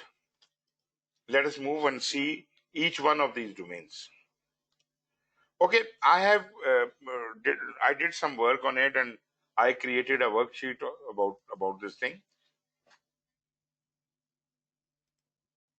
Okay, this is the I'll show you each domain and what are the tasks and subtasks in those. Strategic program management, which is your first domain, has got 11 tasks, right? And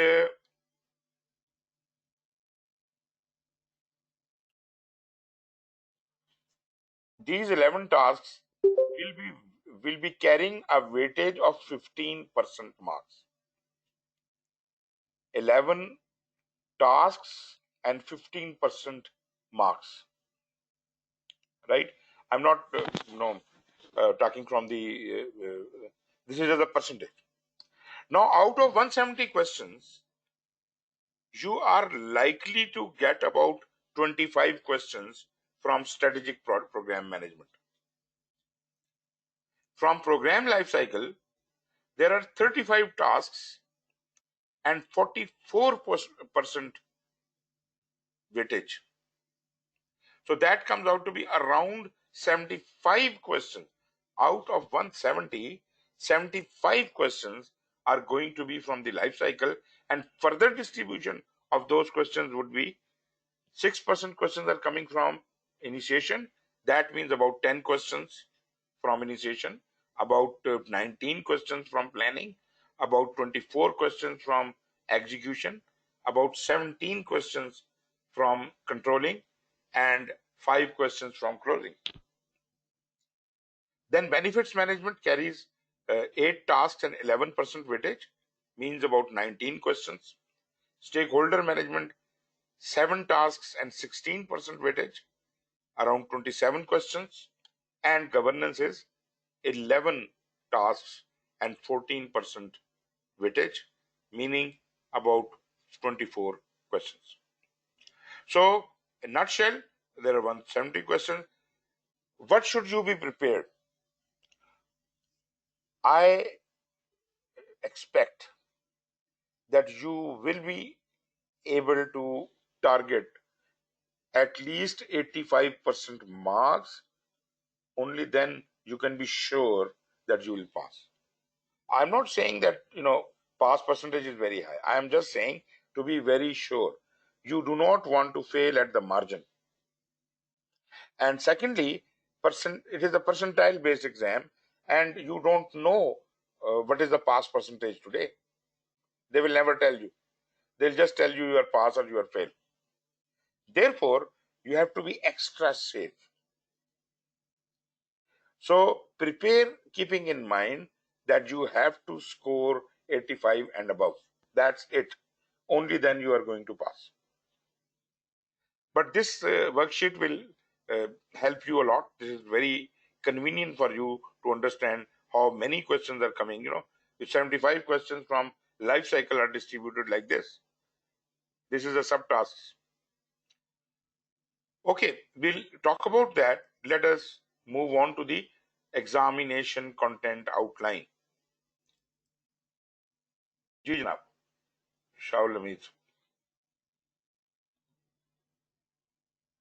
This was not shared in your presentation, right, sir? Before you shared your link, right? In that link, this was not there, this particular slide, the above one, before one. This is there, I think. I did not change. No, it was not there. This one? Not, yeah, this one was not there. I did not. Take a copy of it. I did not change anything, but I changed. No problem. We'll take a copy of it. Yeah. No, I can send you again. I can send you again. Anyways, this is a good slide, and that will help you prepare. Okay, examination content outline. This is exactly those tasks which I just mentioned, and each one of those tasks. I am not going to read out everything to you, but I will just show you how these tasks are to be understood. So, PgMP exam content outline and the standard for program management have commonalities. It's important to note that those studied described previously were not bound by the standard for program management. So, standard for program management is definitely a standard, and definitely that has to be kept into account. But remember, that is not your syllabus. That is not your syllabus. So you can get exam questions from anywhere, and trust me, there are some questions which are absolutely trash. But what can you do about it? those questions have to be attempted by you. Out of those 170 questions, you don't know what will happen. So you have to be, completely committed to attempting those questions right, and to the best of your knowledge. So they were charged with defining the role of individual leading and directing programs and using their experience and pertinent resources to help in this task. Keep this thing in mind, that you have to show, even in exam, you have to show that I am the competent program manager. I know how to run a program. And that will only be possible if you have clear concepts. Many of the domains, task, knowledge, and skills outlined by the PgMP exam content outline are new, revised, or reclassified in comparison to what is found in the standard for program management earlier version. Candidates studying for the examination will certainly want to include the current edition of standard for program management as one of their references, and would do well advised to read other current titles on program management. This is the second time it is saying. Other books you must read. You must read. And one other thing I must advise you, when I gave my exam, the standard had changed recently. Now, it was second edition, and the earlier edition was first. And in the exam, they were asking questions from first edition. And naturally, those concepts were revised in the second edition, and they must be wrong. I attempted questions according to the second edition, and they marked them wrong. So I complained to PMI, what is this going on? And they said they will never accept their fault. They will never accept their fault. They will say, you must study more, you must study other books, you must study this. And ultimately, when you do that, you will realize that this is all your responsibility. PMI is not going to take any responsibility, even for their mistakes. So be very careful. Okay. So we have a total of 72 tasks and 170 questions, right? I have summed up all the tasks, right? There are 11 tasks in strategic program management and 25 questions, as I said. I have just made a key. 11 tasks, 15%, 25 questions. Lifecycle, 35 tasks, 44%, 75 questions. So this could be very helpful to you. So let's talk about domain 1. 11 tasks, 15% questions, and the number of questions out of 170 is 25 questions. So what do you expect out of it? Strategic program management, identifying opportunities and benefits that achieve the organization's strategic objectives through program implementation. This is the definition of the domain. Identifying opportunities and benefits that achieve the organization's strategic objective through program implementation. So basically, organizational objectives are being realized by implementing the program, right? So for doing that, you have to identify opportunities and benefits. Then I'm just defining right now I'm just defining the domains, right? Let me define all the domains, and then I'll talk about each one of those tasks. Ji, sure. Sir, can you refer to which presentation you are doing it, sir? Presentation 0. This is module 00, right? Yeah. Can you reshare it, because it's completely different what I have it. Okay. So probably that might be the old one. I will upload the new one. Because You have here You have We to, have a lot of information. Keeping it for the class, I don't know. Oh, breaking. Sir, can you repeat again? Your voice is breaking. okay, just a minute. From where have you downloaded it? You sent me. You sent us in the WhatsApp group, right? Okay, from WhatsApp group, right? Okay, I'll upload the latest thing, and maybe I have shared a wrong folder. I'll upload the new one, and I'll Okay. do that. So this information is going. Okay. Okay. Okay. In program lifecycle, naturally, there are 5 subdomains. Naturally, initiating, it says defining the program, a constituent project, and obtaining agreement from the stakeholder. So not only the definition of the program, but also when you're forming up the new projects within the program, and then seeking agreement with the stakeholders, that is the chartering process and all that. This is going to happen in initiation. Planning, defining the program scope and developing the program, including all constituent projects and all activities that occur within the program. Executing, performing work necessary to achieve the program's objectives and deliver the program benefit. So basically, in execution, your program benefits will be delivered.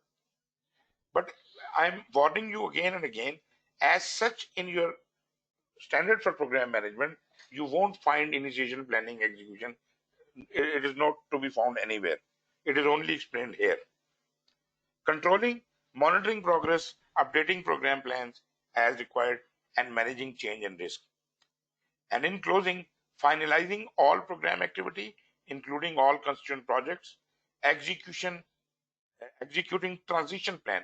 Transition plan is once everything a program had to realize, all the benefits have been realized, then we will transition these benefits to the receiving party. Maybe we have to train them, maybe we have to install everything for them and whatever. We have to transition this complete system to them, as if the further benefits they can reap by themselves. So program took on the responsibility up to a specific level, that is the benefit realization. After that, benefits have to be transitioned and they have to be archived. There have to be approvals, closing, reporting, all that has to happen in this closing.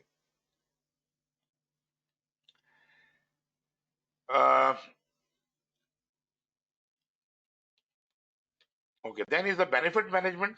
In benefit management, we are defining, creating, maximizing, and sustaining the benefits provided by programs. So what are the benefits? First we define, then we put in effort through projects to create those benefits, and those benefits are then ultimately, program takes on the responsibility and all that. And then once we unify those benefits from various projects, this is the maximizing. And then once all the benefits have been realized at the program level, then we make them sustainable, as if whomsoever we are handing it over, they can also make use of it and they can also progress further. So sustenance of the benefit is provided also by the program. So this all comes under the benefit management umbrella. Stakeholder management, our engagement, as we understand already, stakeholder is a very important thing here, and the bigger stakeholder we are talking about. So capturing stakeholder needs and expectations, gaining and maintaining stakeholder support, that is a very important task, that even negative stakeholders will be there and you have to gain and maintain their support. Not only negative only, but all the stakeholders, you have to gain their support and maintain their support. So you have to always remain in communication with these stakeholders, and ultimately mitigating and channeling opposition. This is a negative stakeholder. How are you going to deal with them? You should have a strategy for that. Governance, very important subject. Establishing processes and procedures for maintaining program management oversight and decision-making support. You might have heard about good governance, bad governance. So governance is made up of some policies and procedures. Like, government of Pakistan has certain rules and regulations, and those the parliamentarians make those laws.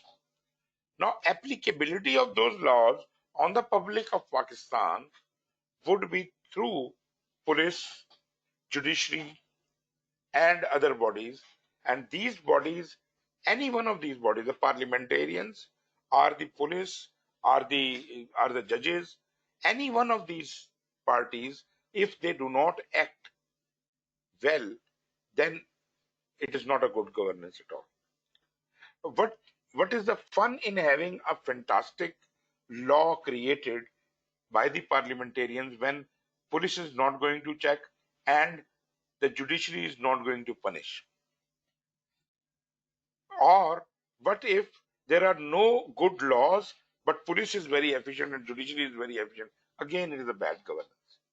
Or any one of the elements, either police or the judiciary, if they are underperforming, this all is bad governance.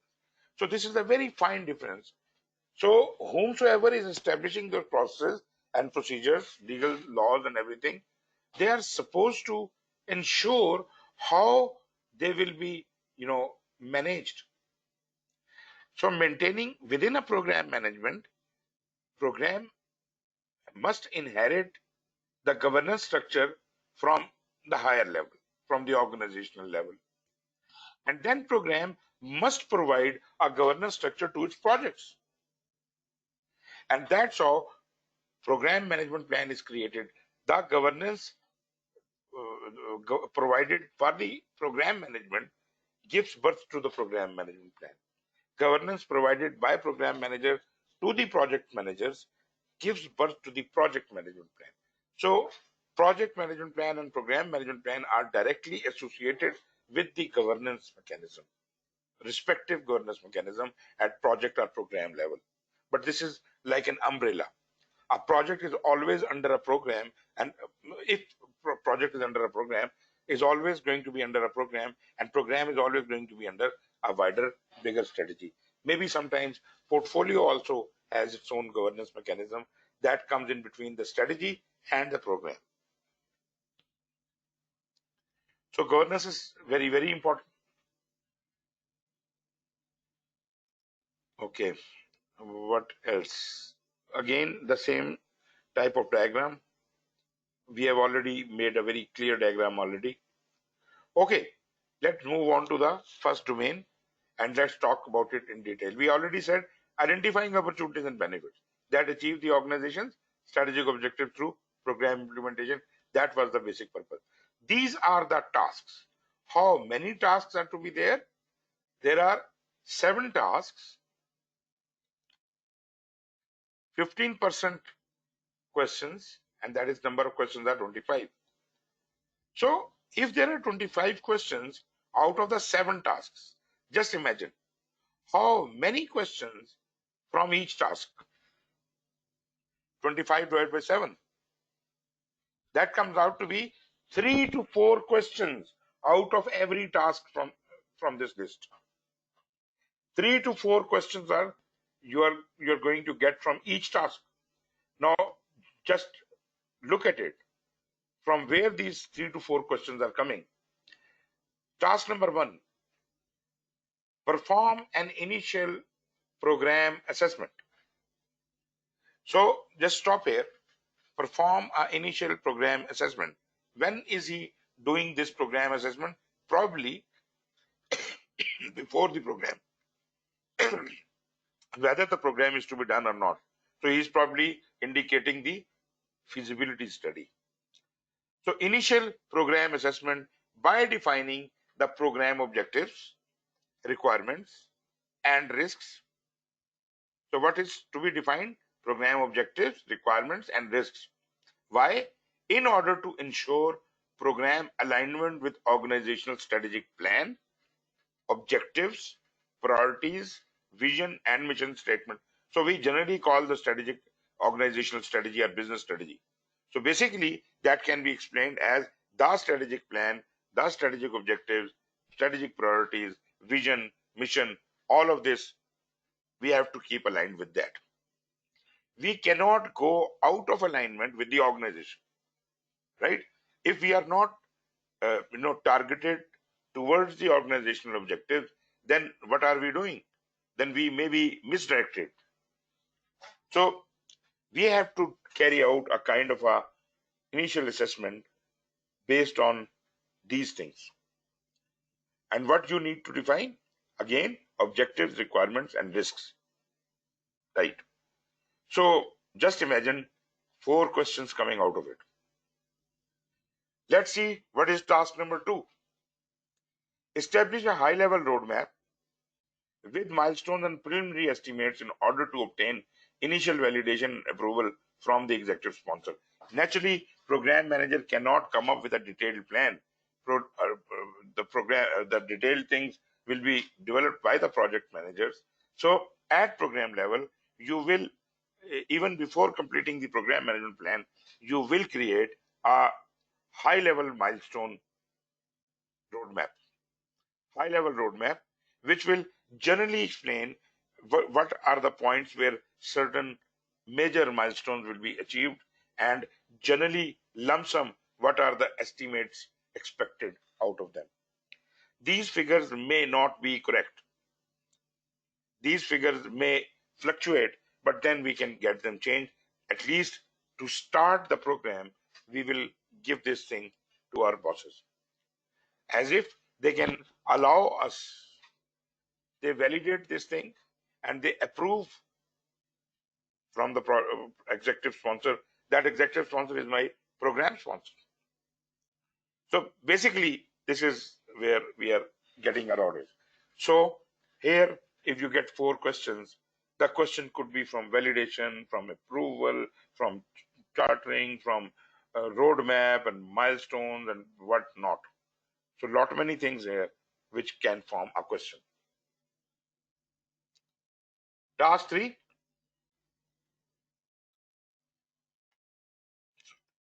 Just a moment. Task 3. Define the high-level roadmap framework in order to set a baseline for program definition, planning, and execution. Now, first, you have established a roadmap. Now you have an approved roadmap.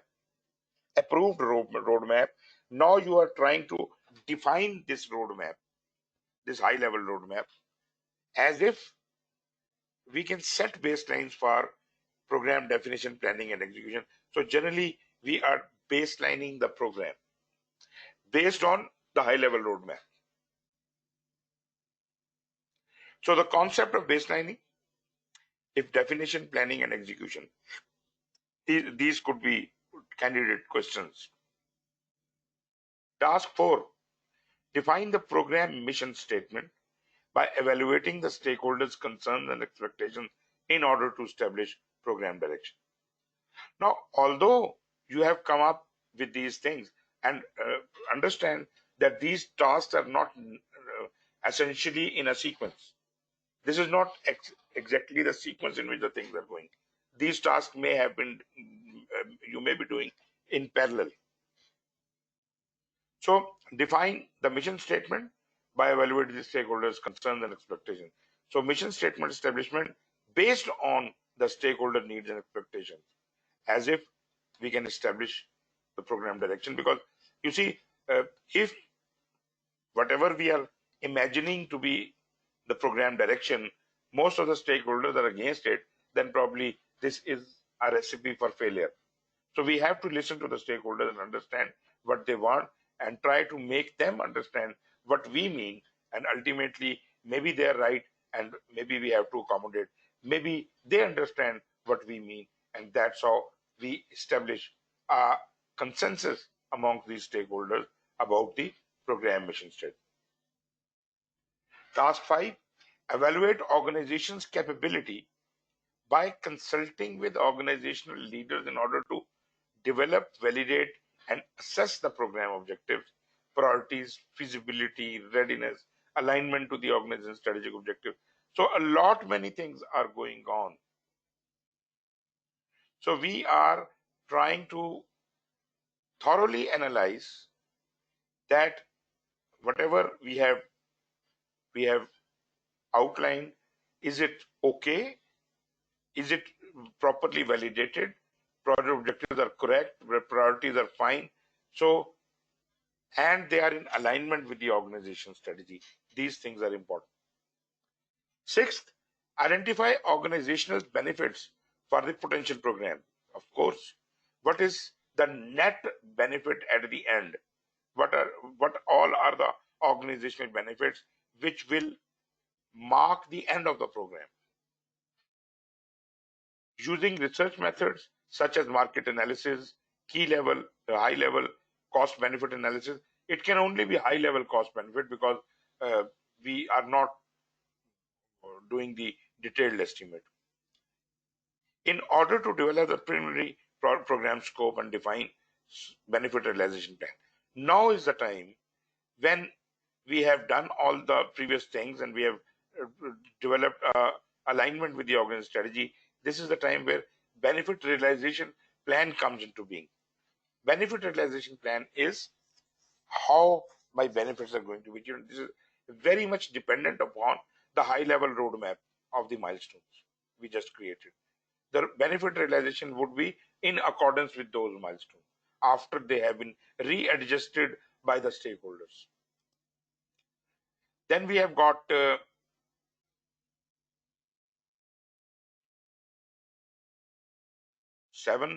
estimate the high level financial and non-financial benefits of the program in order to obtain and maintain funding authorization and drive prioritization of projects within the program.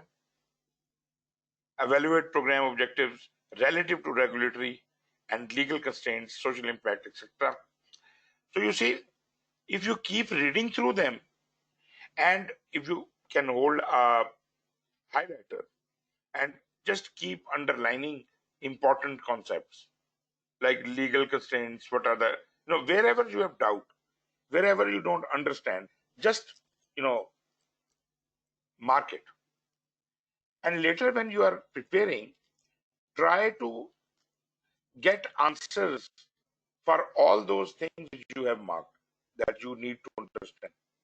Maybe even after having studied the whole standard for program management, there are many things, many questions unanswered. For those unanswered questions, you may have to consult other books or other experts. That is my point, that these tasks are not exactly according to PMBOK. Then from strategic management point of view, okay. Okay, there are certain knowledge specific to the domain one, that is the strategic program management. In addition to those 11 tasks we just talked about, there are certain other things you must have a very clear idea about. For example, business strategy. You must be very good at what is a business strategy. Business and organizational objectives, economic forecasting, feasibility analysis, financial measurement and management techniques, funding models, funding processes, intellectual property laws and guidelines. Lot many things are there. All of them we may not be able to cover.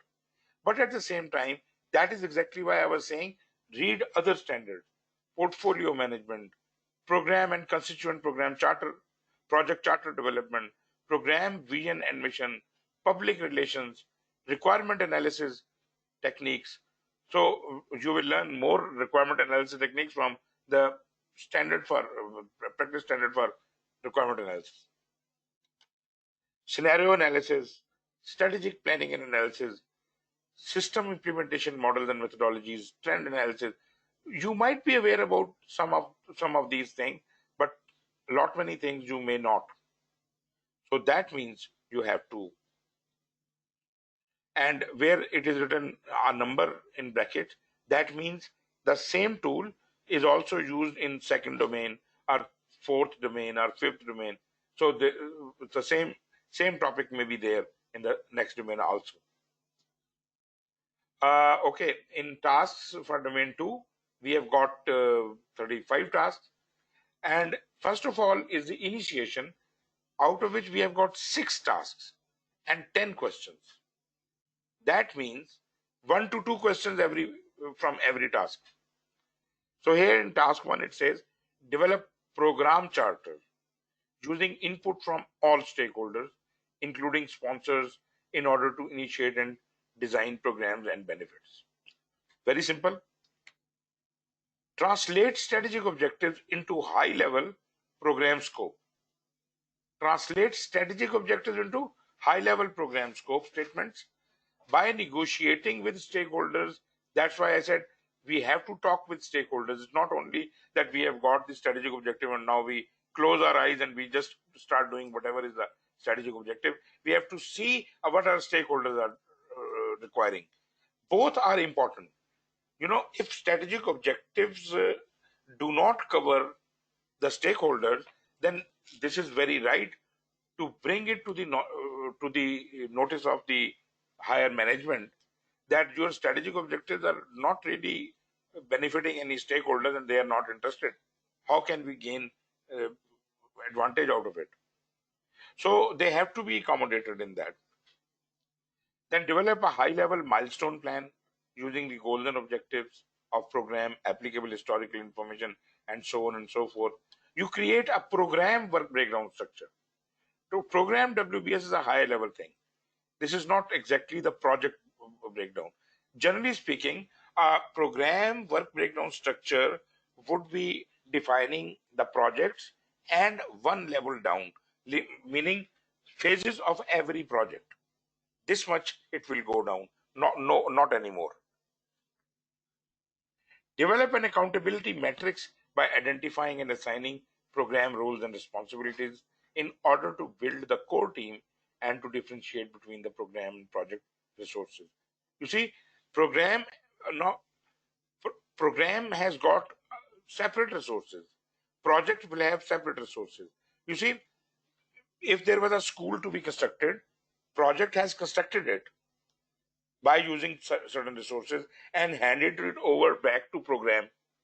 Program is supposed to run it for 5 years. Program will also require resources. So program activities will also require certain resources and we must have enough resources available to us. Define standard measurement criteria for success for all constituent projects by analyzing stakeholder expectations and requirements. So whenever we are trying to define the measurement criteria, stakeholder again comes into being. So stakeholder would let us know what they really want. And 6th task in initiation is conduct kickoff meeting with the key stakeholders. So these are 10 questions. Then there are 19 questions from planning, like task 7 is develop a detailed program scope statement. Previously what we said that you should have a clear idea of the scope statement. Now is the time during planning that we will actually develop a detailed scope statement at program level. Remember, this is not the project scope statement. This is different from that. This is higher level program scope statement. So by incorporating program vision and all internal, external objectives, goal, influences, etc., you will consider all those things to create a program scope statement. Develop program level WBS in order to determine, plan, and assign the program task and deliverables. Then you establish the program management plan and schedule by integrating plans for constituent projects and creating plans for supporting program functions. For example, quality, risk, communication, resources, whatever. In order to effectively forecast, monitor, and identify variances during program execution.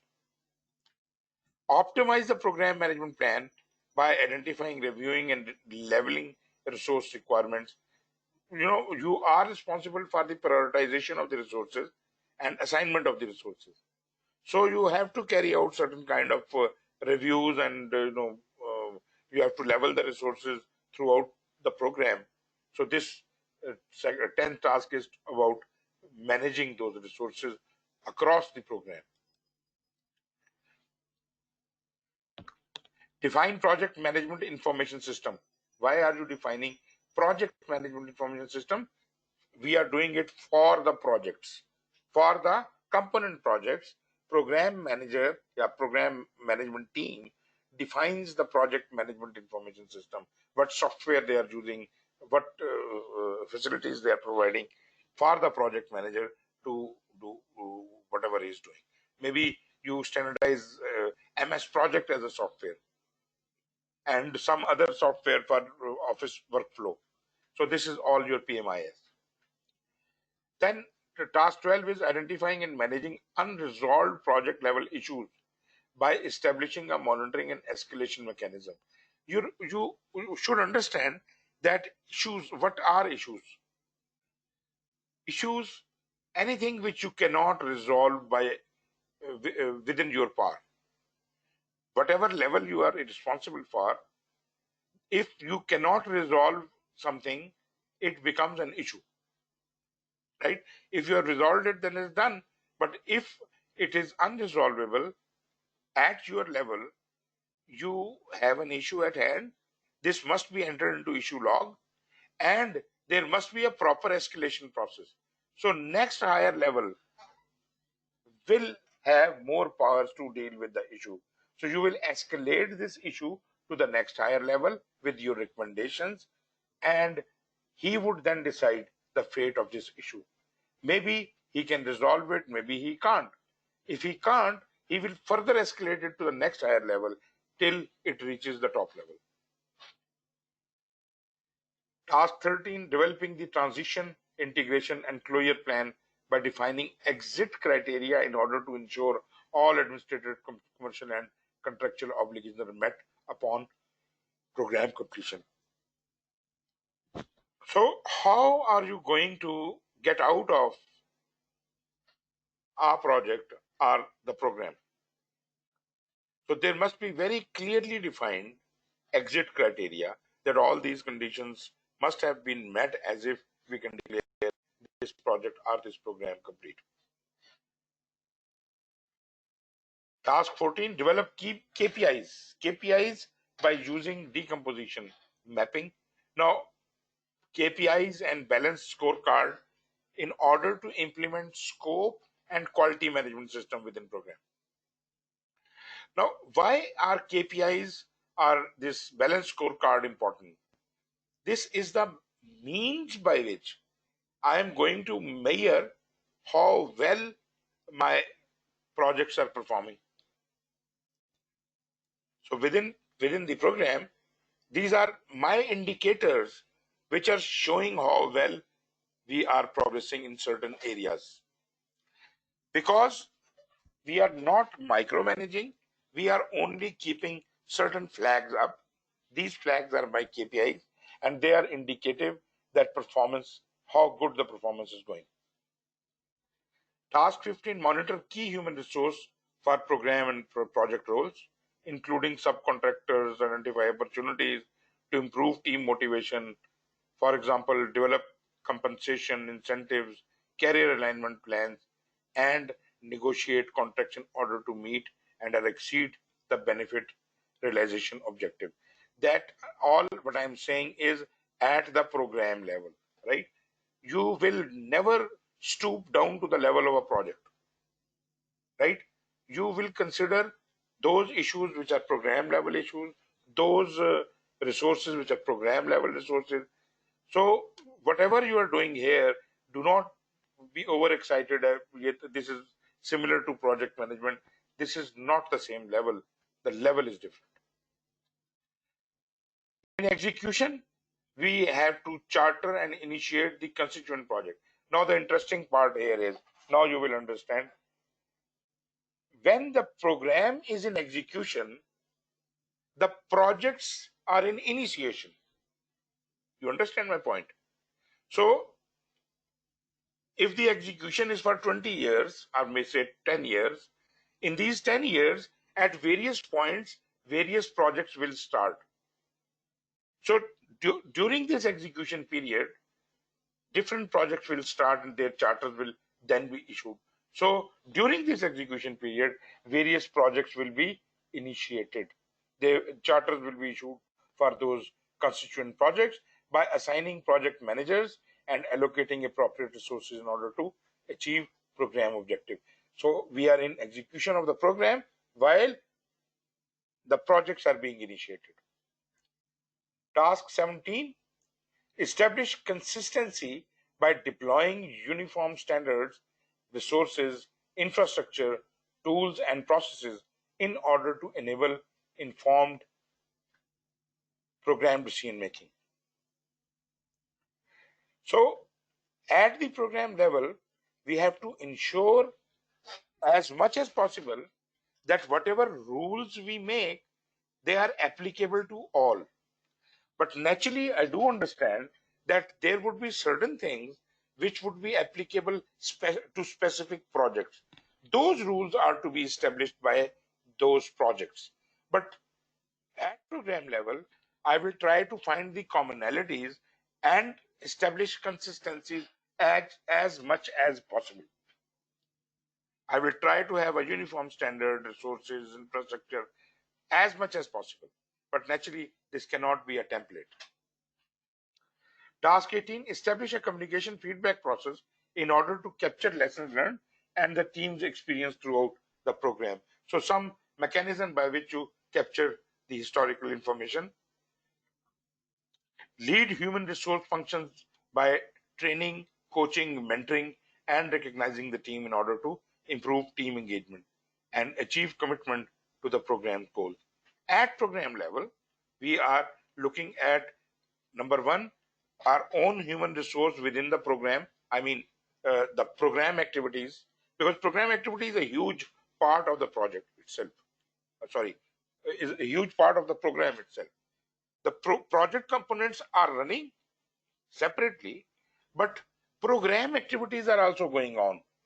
So any project, when it finishes, it hands over its benefits and its deliverable to the program manager.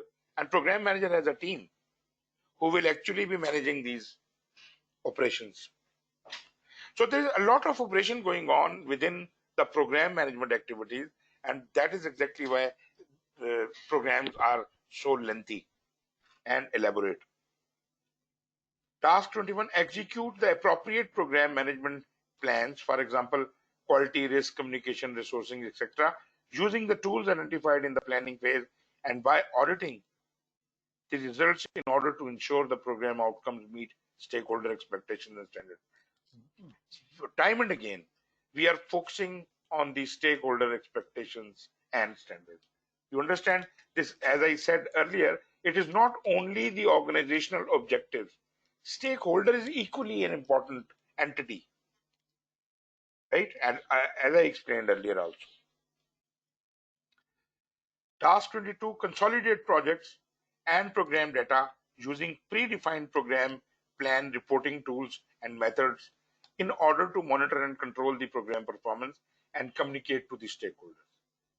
Evaluate program status in order to monitor and control the program. Approve closure constituent projects. Now, projects are being closed also during execution. Now, in execution of the program, all the projects have started during that period and they have finished in that period, right? On the other hand, controlling the program, controlling work has started simultaneously while the execution is going on. So first task is analyze variances and trend. Just like in project management, we used to measure against the plan, against the baseline. So exactly the same mechanism, you could be doing that for the cost, schedule, quality, risk, and so on and so forth. Then update the program plans by incorporating the corrective action. So whatever the corrective action or the change request to ensure program resources are employed effectively in order to meet the program objective. Manage program level issues by defining and selecting a course of action constituent with program scope, constraint, and objective in order to achieve program benefit. Our focus here is achieving the program benefits. So all the baselines would be actually according to that. Task 28, manage changes in accordance with the change management plan. So properly we have to move the change request. I'm talking about program level. Program level change request will go up towards the program board or the top level executives. Conduct impact assessment of program changes and recommend decisions in order to obtain approval in accordance with the governance model. Manage risk in accordance with the risk management plan in order to ensure benefit realization. So our focus is on benefit realization here. Closing, complete a program performance analysis report by comparing final values for planned values and all that. Obtain stakeholder approval. Naturally, in closing, stakeholders should be happy. Execute the transition and our close out of the all program and constituent project plans. So what I mean is, when the benefits of the program has been realized, how and to whom you have to transition the benefits. So do that. Conduct the post-review meeting by presenting the program performance report in order to obtain feedback and capture lessons learned. And lastly, report lessons learned and best practices observed and archive to the knowledge repository. And these are the program lifecycle. Again, we have got a number of tools which you have to understand and learn. There are about 27 tools, benchmarking. Each one of this is a huge word of its own. Closeout plans, decomposition techniques, financial closure processes, logistic management, performance and quality metrics, phase gate reviews. A lot many things you might have heard earlier. A lot many things are new also. So root cause analysis and statistical analysis, SWOT analysis, talent, and so on and so forth. Then is a benefit management. Develop the benefit realization plan and its measurement criteria. How the benefits are going to be realized exactly. Then how it would be measured that this benefit has been achieved. How would we know? How can we be sure that this specific benefit has been achieved? In order to set the baseline for the program and communicate to the stakeholder, including sponsors.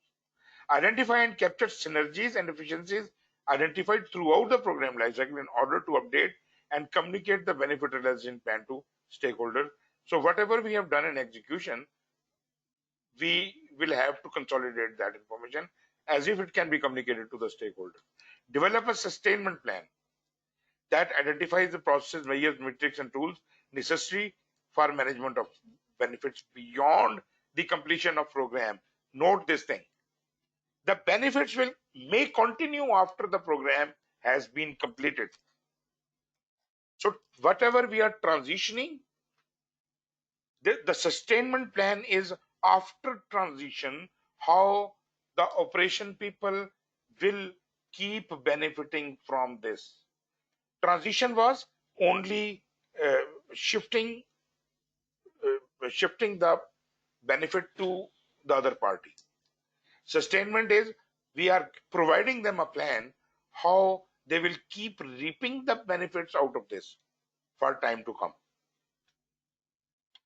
Then monitor the metrics, for example, by forecasting, analyzing variances or whatever scenarios, etc.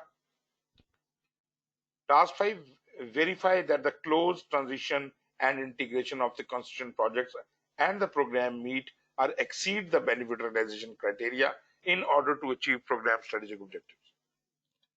Maintain the benefit register. So there must be a benefit register in which all the benefits expected must be noted down and they must be recorded properly. Analyze and update the benefit realization and sustainment plan. So if there is any change in the program during the life, so benefit realization plan can be updated, sustainment plan can be updated accordingly. Develop a transition plan to operations in order to guarantee sustainment of products and benefits. So you see, our total focus in benefit management is how to realize these benefits. And then we have got again benefit optimization is a tool, benefit value measurement, decision tree analysis, maintenance and sustainment of program benefits, performance and quality metrics, program transition strategies, etc. Next area is the stakeholder management. Again, as we described earlier, stakeholder identification, including all sponsors, create the stakeholder metrics in order to document their position relative to the program. Perform stakeholder analysis through historical analysis, personal experience, interviews, knowledge base, review of formal agreements, and so on. You see, all this guideline, when you have read this task, then see if your standard covers all of these topics. If not, still you need to learn those things from anywhere. Maybe some of your project management knowledge comes into play here. Some of your skills and previous experience practically will come into play here. But remember, nothing should be in contravention to the standard. Whatever your practices are, maybe the practices you are doing, they are not correct. So your experience may also be wrong. Keep it in mind. So if there is any contravention to the standard, then standard wins, right? If there is something given in the standard and something you are doing in your practical life, if they are different, then you adopt the standard. Task 3, negotiate the support of stakeholders, including sponsors for the program. There are ways of doing that. Generate and maintain visibility of the program and confirm stakeholder support in order to achieve this program's strategic objectives. Define and maintain communications adopted to different stakeholders, including sponsors, in order to ensure their support for the program. Evaluate risk identified with stakeholders and develop and foster relationship with the stakeholders. The tools here are customer relationship, customer satisfaction, expectation management, public relations, and training methodologies. Last domain here is governance, a very important one. First task in governance is develop program and project management standards and structure governance tools, finance, and reporting. Generally speaking, I would say PMO must be existing in your organization. This is generally the responsibility of the PMO to ensure the governance structure has been, replicated downwards. Using industry best practices and organizational standards in order to drive efficiency and consistency among projects. Select a governance model structure including policies, procedures, and standards that conform program practices with the organizational governance structure. That is, we are replicating the upper umbrella, the organizational governance umbrella, to the program umbrella and then down to the project umbrella. So at every subsequent level, further governance instructions could be added. Obtain authorizations and approvals through stage gate reviews.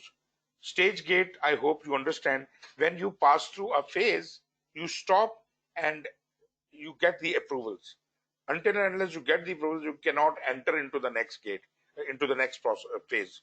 That means this is a checkpoint. This is a gate, this is a constraint. Then evaluate key performance indicators as you have collected already from various areas. Develop and utilize the program management information system, PMIS. What is the automated tool, maybe for scheduling purposes, maybe for workflow purposes and whatever. Regularly evaluate new and existing risks, that is risk management. Establish escalation policies and procedures in order to ensure risks. First, I talked about the issue escalation. There is something like risk escalation also. Risk escalation happens when there is a program level risk. Program level risk is naturally, the risk is actually at the program level, or if a risk exists in more than one project, program takes on the responsibility of that at program level. So project managers do not need to worry about that. So if a project manager identifies a risk which may affect more than one project or the program, such like risks have to be escalated upwards. Develop and/or contribute in an information repository containing program-related lessons learned, processes, and documentations. Then task 9 is identify and apply lessons learned in order to support and influence existing and future programs or organizational improvements. Monitor the business environment, program functionality requirements, benefit realization in order to ensure program remains aligned with the organizational strategy. 11th is develop and support the program integration management plan, because at program level everything has to be integrated. The benefit realization, all the benefit realizations have to be integrated. All the effort of the program team will have to be coordinated. And the common areas knowledge specific to this domain includes archiving tools and techniques. Naturally, you have to register things somewhere.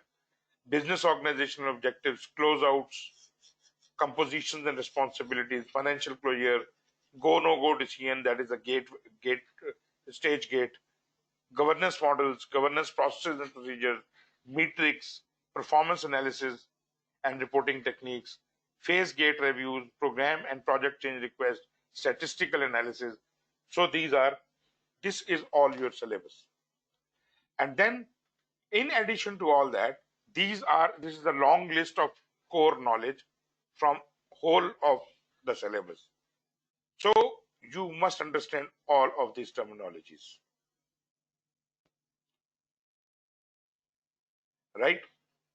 So there are 23 core skills. Rest, I hope I need not explain how to schedule your exam. You understand, you have done PMP, you will take the exam date, you will appear in the exam, how you will maintain the status and all that. If you have any questions about that, we will talk about it tomorrow. But for now, Hashim. Just a quick question. Do we have to solve some mathematical problems also in PgMP or no? You see, like earned value, costing, KPI, I don't know. Is it mathematics involved or no? You see, the mathematics involved will not be more than what the PMP used to be. Small little calculation, this and that. Those type of calculations can be there, but not very elaborate calculations which can take 10 to 20, 15 minutes. No, the calculation would be 3 to 4 minutes maximum. You may not devote more time to any question. But the questions themselves could be tricky, they could be long, you have to manage your time. Yes, those challenges are going to be there.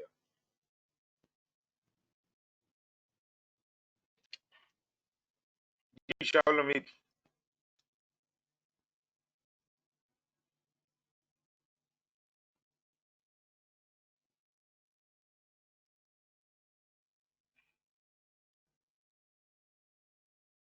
Ji, Shah.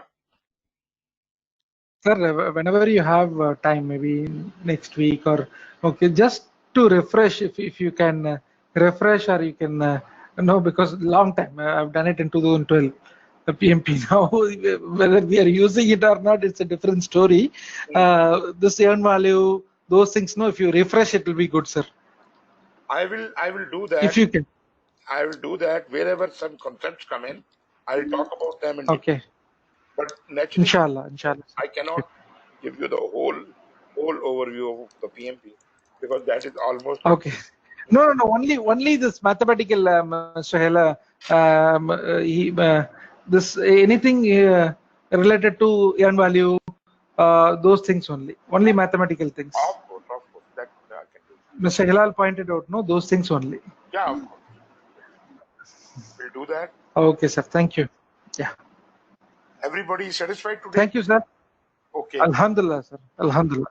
Tomorrow, inshallah, 7 o'clock again, and we'll start on the main matter. Inshallah. Thank you. Our class schedule, can you clarify? Are we doing Saturday, Sunday, or it was Wednesday, Thursday, Friday? Because your WhatsApp message was originally Wednesday, Thursday, Friday class. But now we are doing Saturday Sunday because of weekend, right? No. I had changed. I had changed the things. Okay. So what is the schedule, sir? Okay, your PgMP class is Saturday Sunday only, Okay. From except for on 1st and 2nd August there will be no class because that would be Eid, yes. and the classes will continue till 16th of August, right? Okay. Saturday, Sunday, except Eid. Yes, 1st August, 2nd August, that would be Eid till 16th of August. Okay. Good. Good. And if at all you feel that the syllabus is not fully covered, we can extend that also. We can have extra classes. Will we be doing some practice questions also during the classes? Yes, of course we'll do that. Good. So we'll get an idea because you already scared us. There are long questions. And I cannot give you long questions because nobody has written long questions in these things. But some good questions I can share with you.